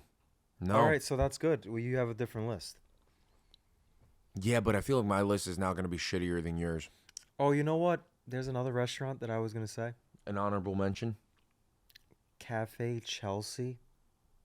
French, a newer sort of restaurant in the city. Incredible. Cafe Chelsea. They have a lemon spaghetti. They have a chocolate souffle dessert. They have crudos. Everything off that menu. It's like a classic bistro. Brandon, check that spot out. Well, we're name dropping. This is the point of the episode. We're talking food. We're talking new NYC food scene. Cafe Chelsea. You have such a more credible fucking. My top 5 is gonna be so shit. Then we'll revisit that top 5. Cafe Chelsea maybe is 6. 7 is maybe Casamono. 8 is probably like Don Angie. This is Italian. You know how it. I don't. All right. Yeah. No. But this had mezcal braised chicken dish. It had a squid ink stuffed pasta. So not Italian American, more from the fucking motherland. It had pasta that was wrapped squid inked with cheese, like rolled in like a sauce. Mezcal rubbed. Okay, thing. so it's complex. There was a salad, like incredible. Oh, also look this place up, Don Angie. There's too many places that we have to go. The place I want to go to is like a steakhouse that I've been. Very hard to get into, and it's hard to get into because it's very small. It's called Fort Charles. Daniel Jones from the Giants. He said, "What was your favorite restaurant?" He said, Fort Charles. Yeah, that guy. He knows what he's talking about. This is why it's hard to get into because they call in, hey, I'm Daniel Jones from the New York Giants. Give me a spot. Okay, I'll clear over, and everyone else waiting out the line. Yeah. So that's what happens. Yeah. Right. So that's my list. Oh my god, my list is not as profound as yours. I'm not gonna lie. You said no. We're not bragging here. No, it's not. But you thought out your list, and it was on the spot. And okay, so I got my number. See, I can't even name in no particular order, and it's like I should have prepared this, but it's like okay, I'll just say. After this, we're gonna name the top 5 cocktail bar speakeasies in the city or something. Can I say number 4? I know number 4. 5 is hard actually. Like the last place of all the places you've been to put that into the list is very good. That's why I struggle. I get what you were saying. Yeah. Right. You see that. Yeah. Number 4 for me. You're not gonna. I don't even know the name of the restaurant. All right. Where? It was New Year's Eve. Damn. Going into 2020. So December 31st, 2019. In Japan. Okay. I was in Shibuya, and I was trying to find any. Shibuya. Yeah, Shibuya or Shinjuku, one of those. It's like a It sounds like district you were of in Russia, not Japan. Shibuya. Sounds like Russia. I actually kind of Shibuya. does. Yeah, Shibuya. Yeah, I could see that. But Shibuya or Shinjuku, one of those areas. It's like a district. It's think about like NoHo or Tribeca, whatever, Gotcha. like I for gotcha. Tokyo. Yep. And I couldn't find it was because in Japan in around New Year's after the New Year, January 1st, 2nd, 3rd, 4th, that week after New Year's, everything's closed. So everything on New Year's Eve is fucking packed. I couldn't find anywhere to eat, but there was a sake bar. Oh wow. Sake bar. Do you like the sake like warm or chilled? I like hot sake, but the thing is it wasn't. I needed food and I was hungry, and I just happened to see a place that was open, so I was like, all right, I'll go there. Yep. I was by my fucking self, literally by myself. Wow. I walk in. I say, "Can I get a table for one?" She gives me a seat at the bar, like not private, but like good amount of space, so I'm not like cramped in, right? The fucking person comes over and they're like, "What do you like for sake?" And like, pretty good English, and they're asking me, and I'm like, I like more sweet, I guess fruity, not floral, and I'll take cold this time around, even though I said I do prefer hot, but I was like, I'll take cold. Yeah. The bartender brings me out a sake. She gives me like a fucking menu. Talk about dry aged fish. I ordered an entire smoked, dry aged, some sort of fish.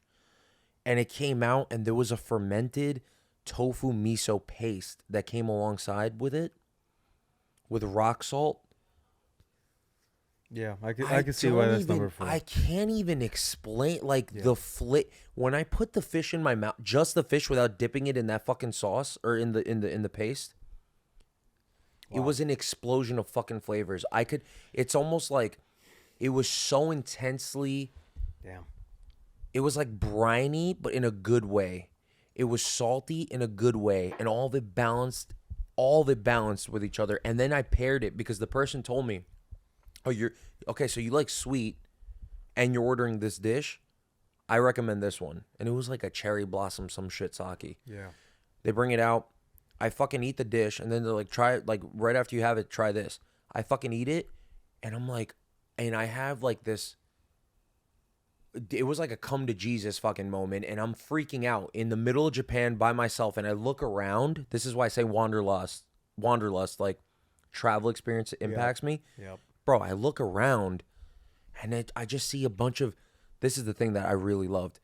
There was not a single fucking tourist in that restaurant. It was all Japanese people. Yeah. Every 360. Yeah. Because I was in a fucking hole in the wall. It was down a flight of stairs.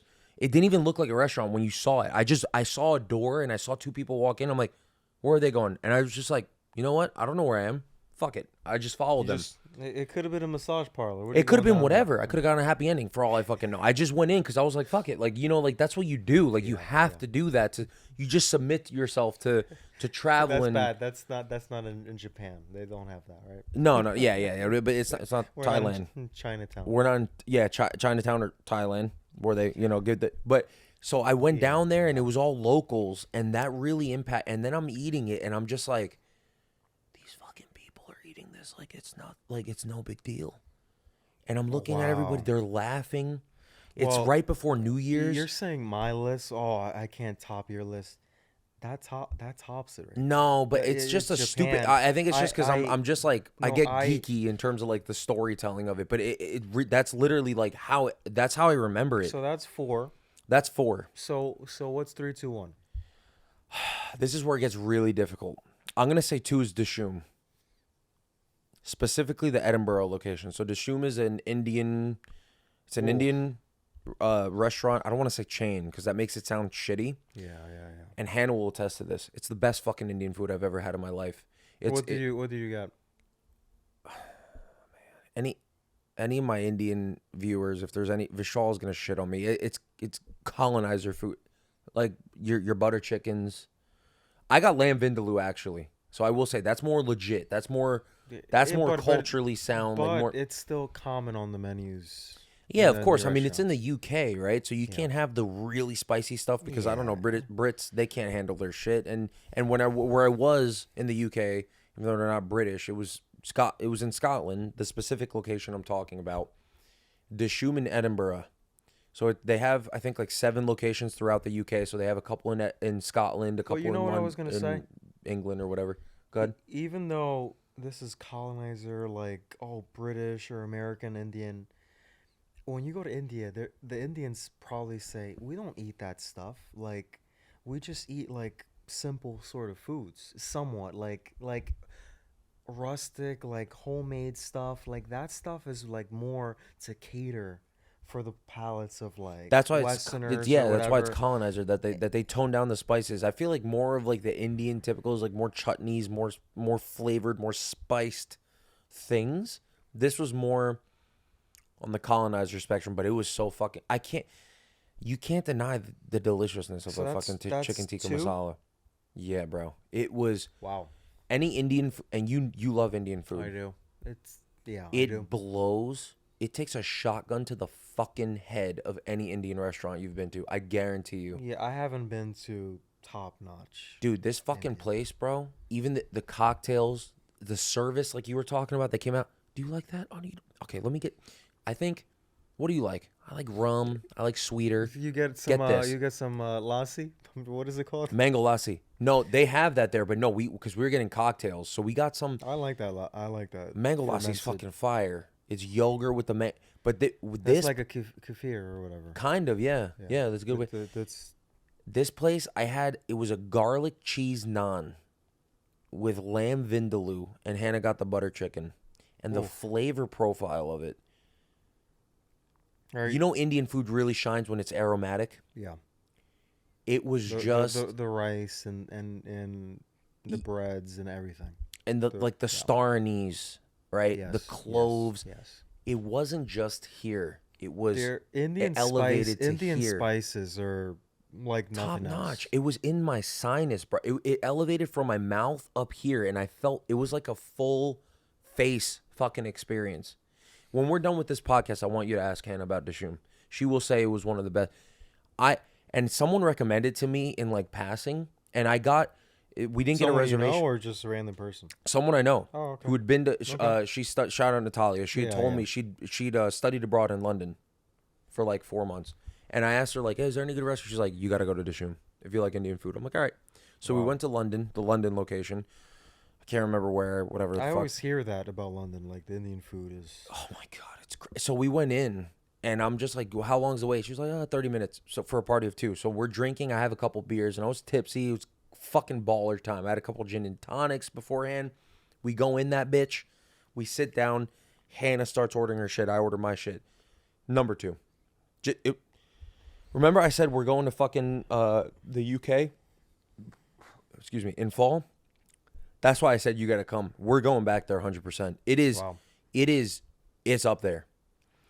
So you said 4 and 2. I said You're 4 and missing- 2. You're missing. Okay, so number 3, I will say number 3. Does it count? Would you say it counts if you have it and it's like in your memory? It's probably really good, but if you go back, I've only been there once. That's why. It counts. I'm gonna say Del Frisco's in New York City. Del Frisco's. Yeah. Del Frisco's is that Brooklyn? I think they have a couple locations now. It's kind of like a Ruth Chris. It's like a chain-ish type of thing. Peter And I'm Luger kind or of, whatever. I feel like kind of shitty saying that, but it was it was Valentine's Day. I think I was about 14 years old. My dad took us out. He was like, I want to take you to a nice steakhouse. The Radio City Music Hall is out the fucking window, and it's like So that's 6th Ave. yeah, and it's February in New York City back in like the early 2010s, so it's snowing. Not like now, like we barely get snow now. Del Frisco's is there? I don't know if it's still there, but the location that I went to, it was literally like you saw Radio City Music Hall out the window. It was on a corner, right? And the restaurant was on a corner. They had really like ceiling to floor windows or floor to ceiling windows, and you could see out. And it was like a 2-level restaurant. So there was a main floor, and there was like an L-shaped flight of stairs, and a second, I guess, like Not a full second floor, but like it stuck out. You get what I'm saying? Like an L-shaped stairs. I feel like I've been there. Did you like it? Or? And I gotta say, It's probably gone down. I feel like when you had it, it was probably what it should be. It's not when I had it. It's not when I had it. It's not meaning I don't think the quality has changed. It's that my perception of it when I was younger. Because I was 13, bro. Look, right on 6th Ave, near there's a steakhouse. I don't know if that's Del Frisco's. Is it Sparks? No. Sparks was pretty good. Sparks is pretty good. I gotta look this stuff up. You know, I gotta like have a map Google. here. Yeah, you could look it up if you got your phone. I don't mind. But with Del Frisco's, I went there and it was my dad on Valentine's Day. He just took because he was like, let's go down into the city. He drove us down. That's cool. That's fun. And it was my first like steakhouse experience. So I think to me, it's just like a nostalgia thing. I haven't been back. If I go 3, yeah, if I go back, it'll probably not even make it into my top 10. Probably not even my top 20. But the thing is like in my memory, it's there. it was the first, like, think about it. You're 14. You put a piece of steak in your mouth that's like a dry aged filet. But I had a bone-in filet mignon, and I'll never forget. It was like fucking fat. Yeah, that's good stuff. Pepper crusted shit. I cut into it. Lobster, mac and cheese. Oh. And I was just like, this is unlike any food I've ever had. That was probably like that horseradish sauce that they have on the side of the steaks. The dip. Yeah. That type of shit. Yeah. That type of shit. And I've never had that. I mean, think about it. You're like, no, I wasn't 13. I was like 14, 15. Yeah. Yeah. It's going to blow your mind away. So that I would say that's number 3. Number 1 and 5 gets tough.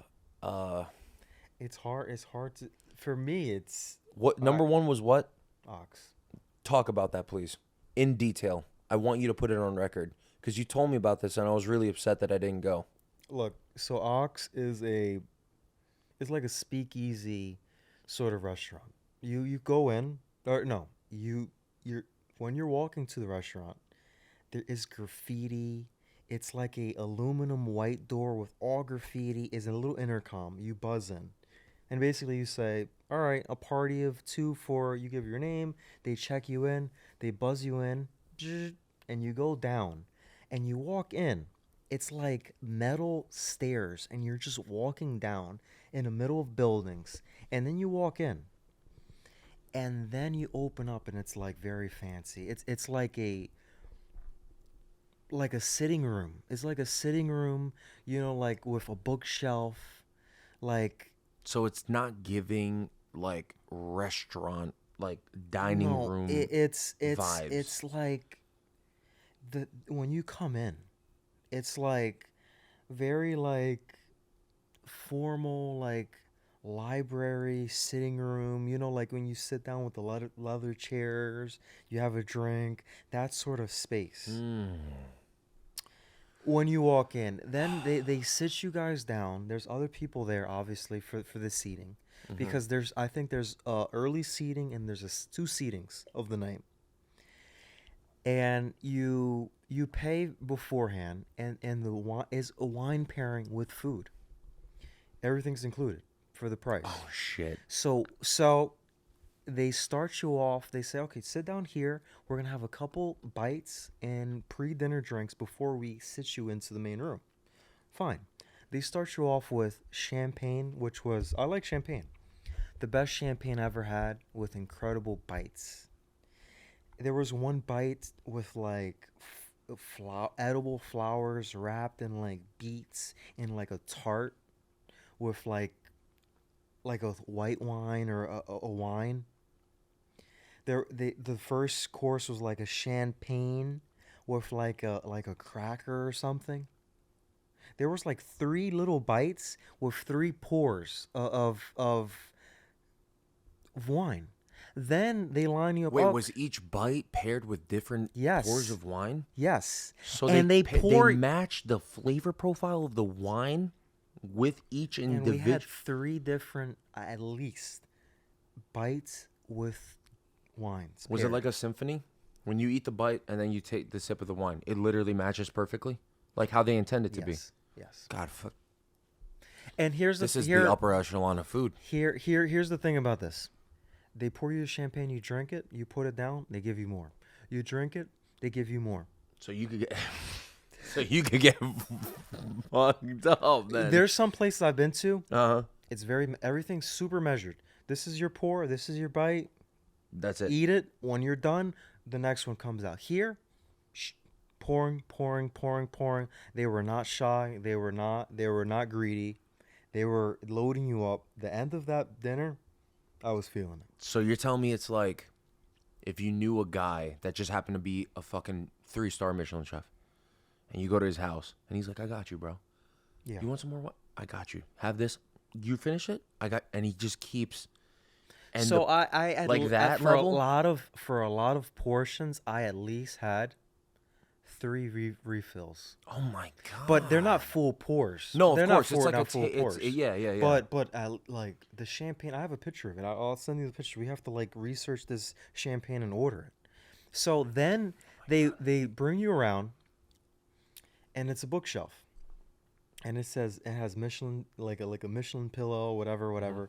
And then they're kind of like setting up the scene. Everybody has like vests, suits, like they're playing the part. Then they open up the bookshelf, and you walk in, and it's a chef table, like a U-shaped, with bar stools, and the kitchen right there. You all file in, and you sit down. And then they explain every course. All right, so they explain every course, blah blah. We're gonna have this, and they give you your wine. They come out. And then there was one course. We have Icelandic grown wasabi, grown in the greenhouses. And they're talking about the notes, whatever. Icelandic wasabi in like in the dish. Another dish was bread grown in the ground. That's traditional. So it's a oh fuck. I don't know much about it, but the springs. Was it brown? Yes. The springs of. It's the thermogenic activity that's underneath. They cook it and you put it inside the soil. It's And that's what we had. Clove. There's a whole. It's traditional. And we cut that. They give us great butter. With that, they give us wine. This is why it was the best meal. Wait, but I'm fascinated by the bread because so before we went to Iceland, I was researching on this because, god damn it, what the fuck is it called, man? It's a certain type of bread. It's very rustic. It's almost like chocolatey. You get what I'm saying? Like it's not like sourdough. It's not like a white bread. It's like a, oh my god, what the fuck is it called? Do you remember? I don't. This is gonna kill me. That's fine. There's a whole Gordon Ramsay episode on it, actually, where he goes into like the individual ingredients. It's oh my goodness gracious. Sorry, I'm interrupting. So what were you saying? So that's why it was the best meal you've had, because it was all these individual ingredients and dishes that were it was like everything was meticulously thought out, kind of type of thing. Service was great. The pairing was great. The wine, some of the best wine I've had, some of the best food. The pairing even brought it up to the next level. Damn. The decor and the space was very interesting. How long was the whole experience from the moment you walked into that I guess pre-service room to the U-shaped table, through and through? It had to be at least 2.5 hours. I would fucking pay an arm and a leg for that type of thing. That is my ideal thing. Easy. You were telling one of my moments of not jealousy but deep FOMO was when it's the fear. Not fear of missing out, because that's like I guess in the present, but like wait, when I told you about this in Iceland, when we were and you were like, we were in the Blue Lagoon, and we're in a spa, relaxed, and you start telling me about we got our free it was the drink. day after. Remember, we had the wristbands. Yeah, the slushy. It was the slushy. We redeemed. I had drink. a beer. You had a slushy. Yeah, something like that. Yep. And we're in the fucking Blue Lagoon. And we're just we went like the night before, I think. You did to that restaurant, Ox. And I said, and explaining, you're like, oh, I don't even want to hear it. I was like, upset. I was actually. I'm legit. And I said to you, if there's availability, you guys should book it. And I looked into it. There was no availability. And the reason I was upset was because, and no shade, it's just like because we No, planned I a know, very I know. big group trip. Yeah. It was Yeah. like fucking over 12 people that went. So like it's very difficult to micromanage everybody's schedules and No, like I booked this separately. months. That was the smart move. Months in advance. That was the smart move. That was the first thing that was booked. That was the smart move. And I wish you would have told me. So the reason why I know. got upset was because like we had yeah. gone with a bunch of people and like everybody else had come to the consensus that we shouldn't, go out to spend because flying to Iceland's expensive and we'd heard some bullshit about it's super marked up, but compared to New York City prices, if anything, it's slightly cheaper than New York City prices. New York City prices are, They're fucking They're high. ridiculous. They're I'm high. not saying it's justified, but you get what I'm saying. So like beforehand, our group being, like we all of us were smart people. You have to be smart with your money. Yeah. You have to. No, I don't blame them for. It's very easy to go and spend all this. Of course. Yeah. So I don't blame them for being more budgeted. But the thing for me is I value food so highly, and when you were telling me about this, I got so. Because you're telling me it is the best, and now you're double confirming the best restaurant you've ever been to in your life. I have some videos and stuff. Look, I didn't tell you about the wasabi. You didn't tell me about that. Wasabi, the bread. Then there was some local people from Iceland next to us, Mm-hmm. and then they said to us, "You see that guy over there? That's a rock star from Iceland." In Iceland, yeah. So they were like, people in there, prominent people in Iceland. So it was a legit spot. I get this is the type of shit that I wish like if I if I could redo that trip I would have told you book me, fucking add me to your goddamn party. I know. It's you know what? It's worth going back definitely to Iceland and back there. What if it's closed by the time we go back? Closed. No, they're not closed. Noma closed. Which place closed? Noma. It was like remember I was telling you it was in Copenhagen. It was like the #1 most ranked fucking 3 Michelin star restaurant in the world. And the owner was just like, I want to start something new.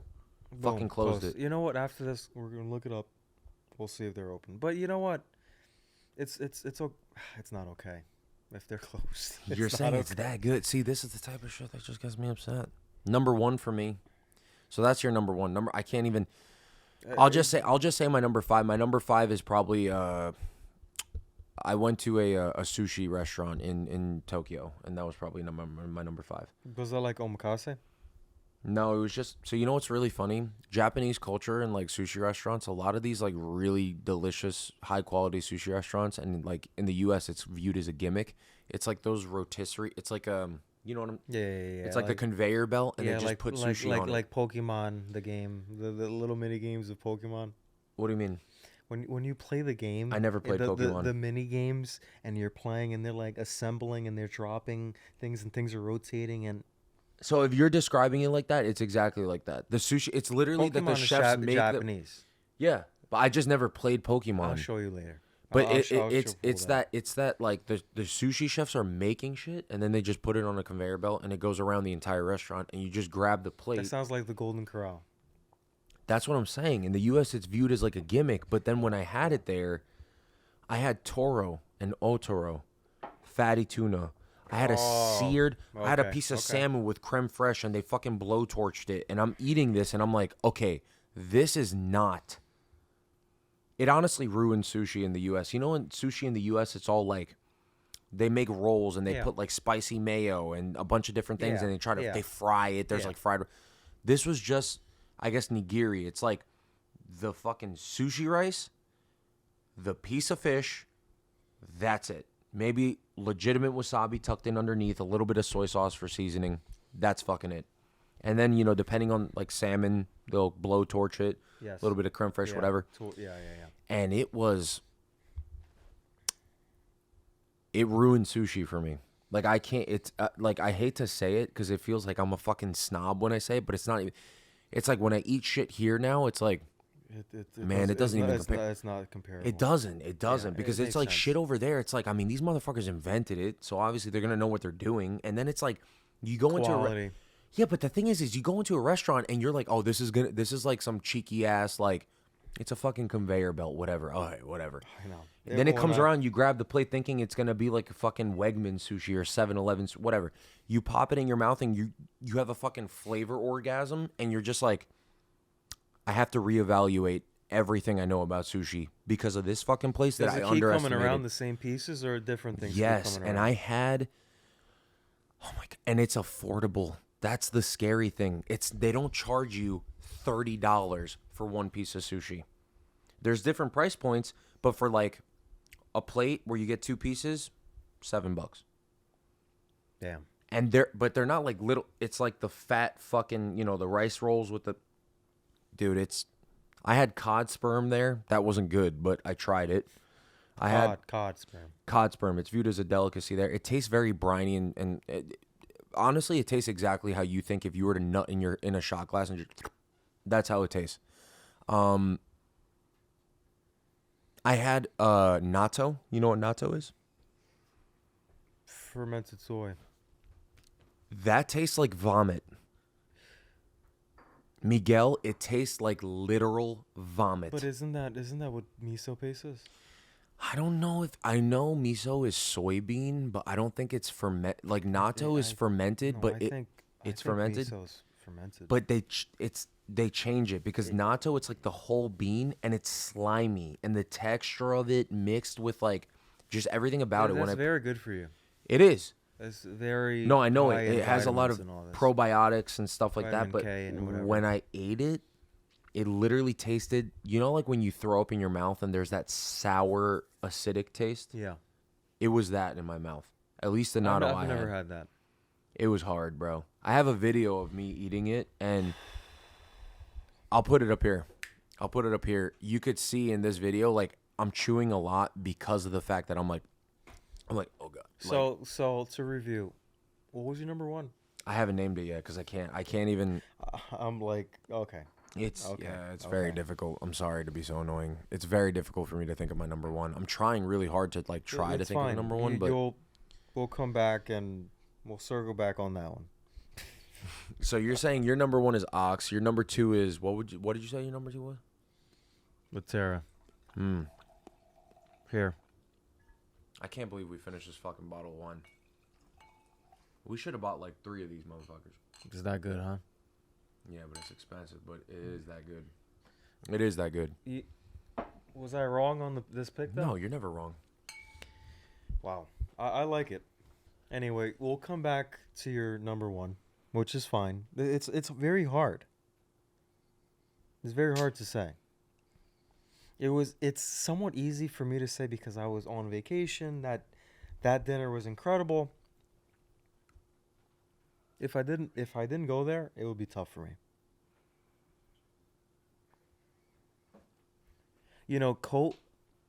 Coat is in my top 10. I need to go there. And we were there today. That was one of the not there, but it was a speakeasy bar underneath the restaurant called Undercoat. What do you think of that? Those were some of the best cocktails I've ever had in my life, bro. Okay. Best You know what? It's up there for me. It's up there. You know the Vine Bar? I put that up there. Yeah, but this. No, this is a different thing. But I would put Vine Bar in my top 5. You haven't been to Death & Co? I've never even heard of that. I've sent you it's on the Lower East Side. Miguel, we gotta go to these places though. That's the thing. I just like if I haven't been, like I've heard of so many, like Attaboy, Double Chicken Please is another one. A lot of people keep telling me about. It's literally been referred to as one of the best cocktail bars in the world. Literally was named that, but I just haven't been, so I can't say. Have you heard of like a Dead Rabbit, like in Foodie? No. It's like an Irish dive, like dollar bills on the wall, like a lot of like Irish whiskeys. And it's good? It's good. They have like a lot of hot coffee drinks, chocolate drinks. Like and then, hot toddies and shit? Or like, hot alcohol? like Irish coffees, but then the Irish whiskey, incredible. The variety of Irish whiskeys, very good. I'm really racking my brain. Racking your brain. I think, you know what, bro?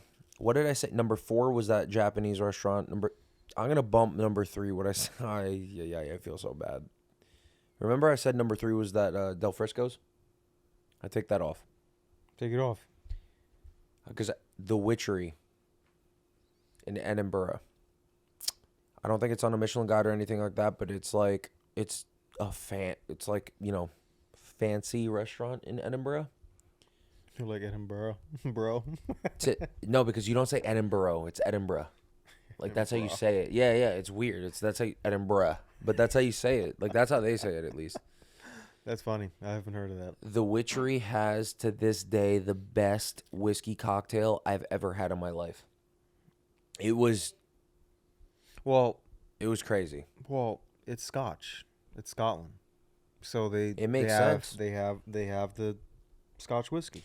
But that place had haggis. You know what haggis is? No, I don't know what haggis is. So haggis is traditionally you take a sheep's stomach, and then I think you take the offal or like the organs, like the heart, the lungs, the liver, maybe a little bit of meat, like cheek meat, and then like normal meat, whatever. What's this called?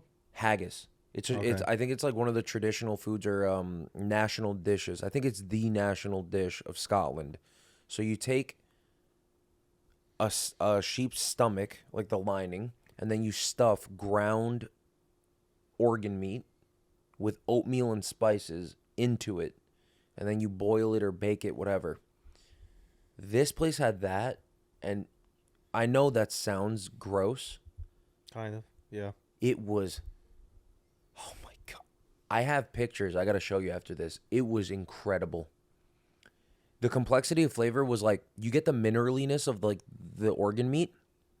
But you got to like put these pictures up. I'll put the pictures up. I'll put the pictures up right now. But like you get the mineraliness of the organ meat, but at the same time, there's like a fucking, they put like a tomato or some type of sauce, like bell pepper sauce on top of it. And the way it like harmonizes with that mineraliness. And then at the end of it, there's like the spices shine through. And it's like a complete flavor profile delivery.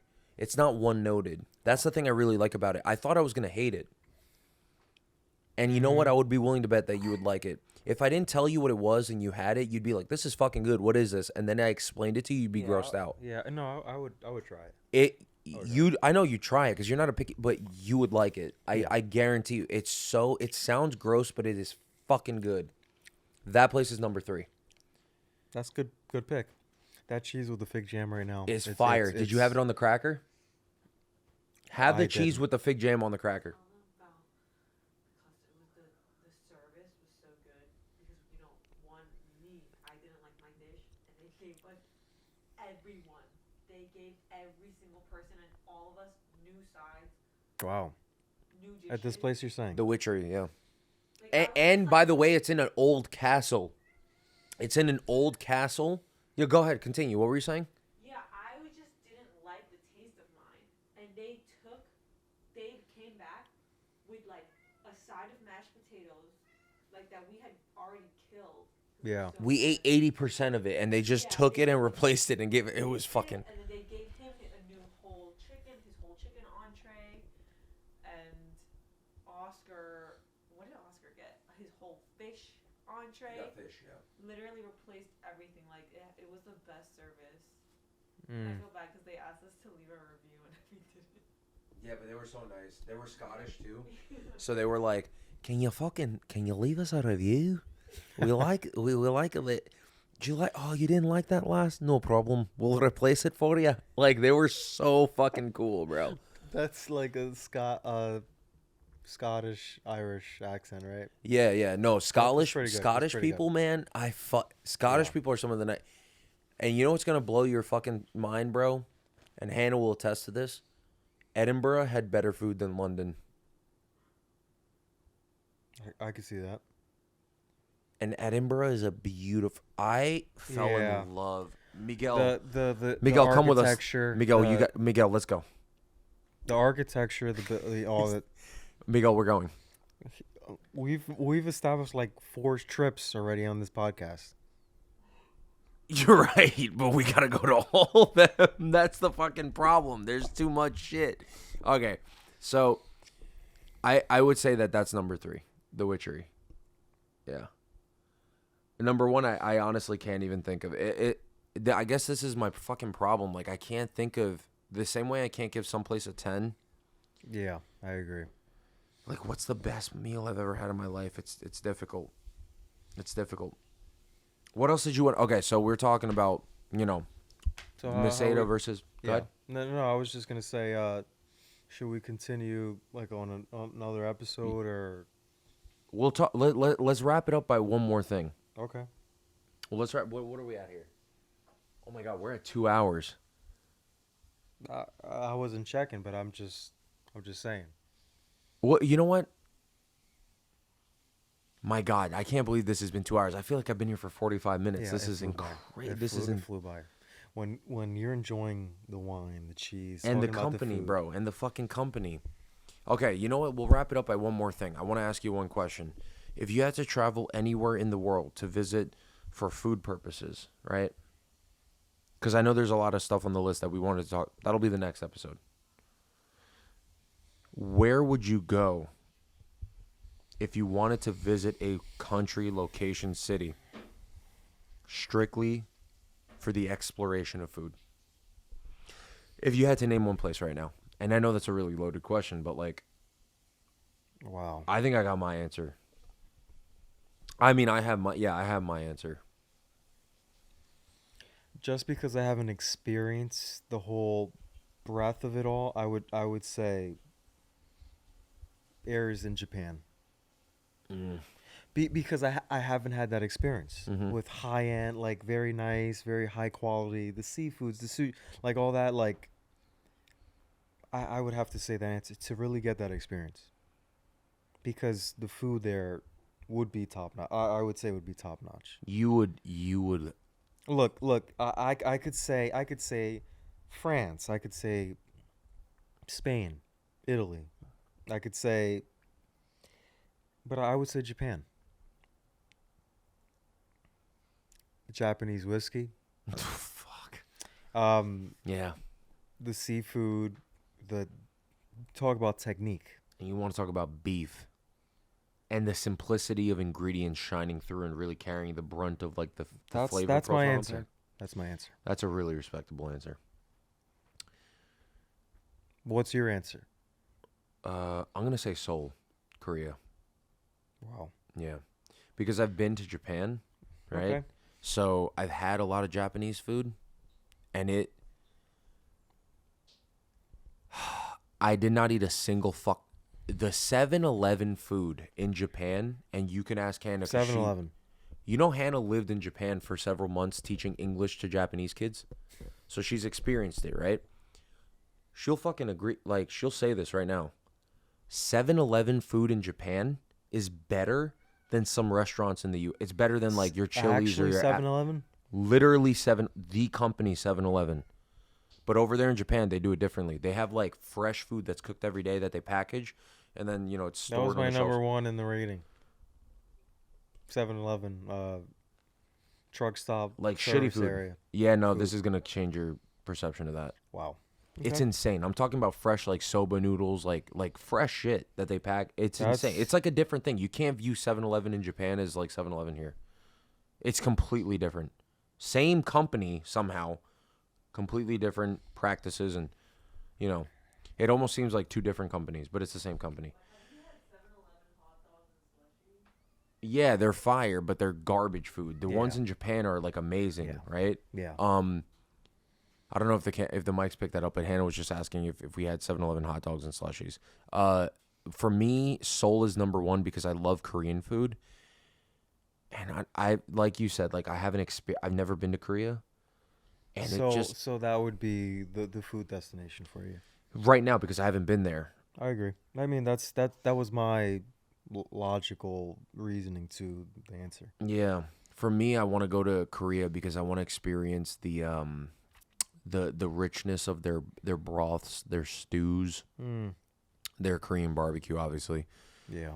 their soju, the drinking culture. There's so many aspects of Korean culture that I want to like dive fucking head over heels in, just like deep, just throw myself at it, see how I react to it, see what I love about it.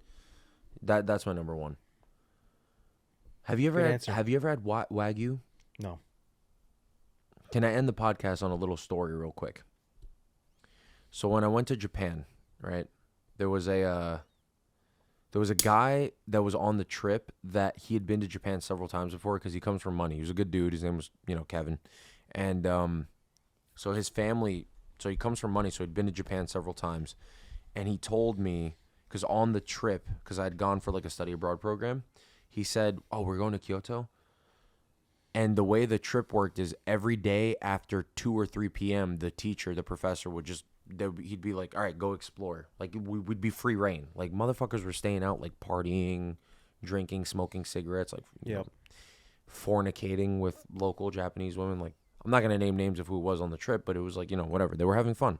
I didn't participate in such activities, but when we went, this guy, Kevin, who had been to Japan several times, like I said, we were in Kyoto at this time, and he said, dude, I think I was talking to him about, like, I want to try, like, Wagyu, because, Wagyu's, like, the whole fucking hype. Yeah. And the guy tells me, he's like, you want to try Wagyu? Dude, there's a mom-and-pop butcher shop in Kyoto that is rated A5 Wagyu beef. And it is the most affordable and the most delicious Wagyu beef I've had. And I'm like, have you had a lot of Wagyu beef? He's like, I've had it in the States where they charge you $200 for fucking 4 ounces, whatever the fuck. For a little fucking morsel of food like that big.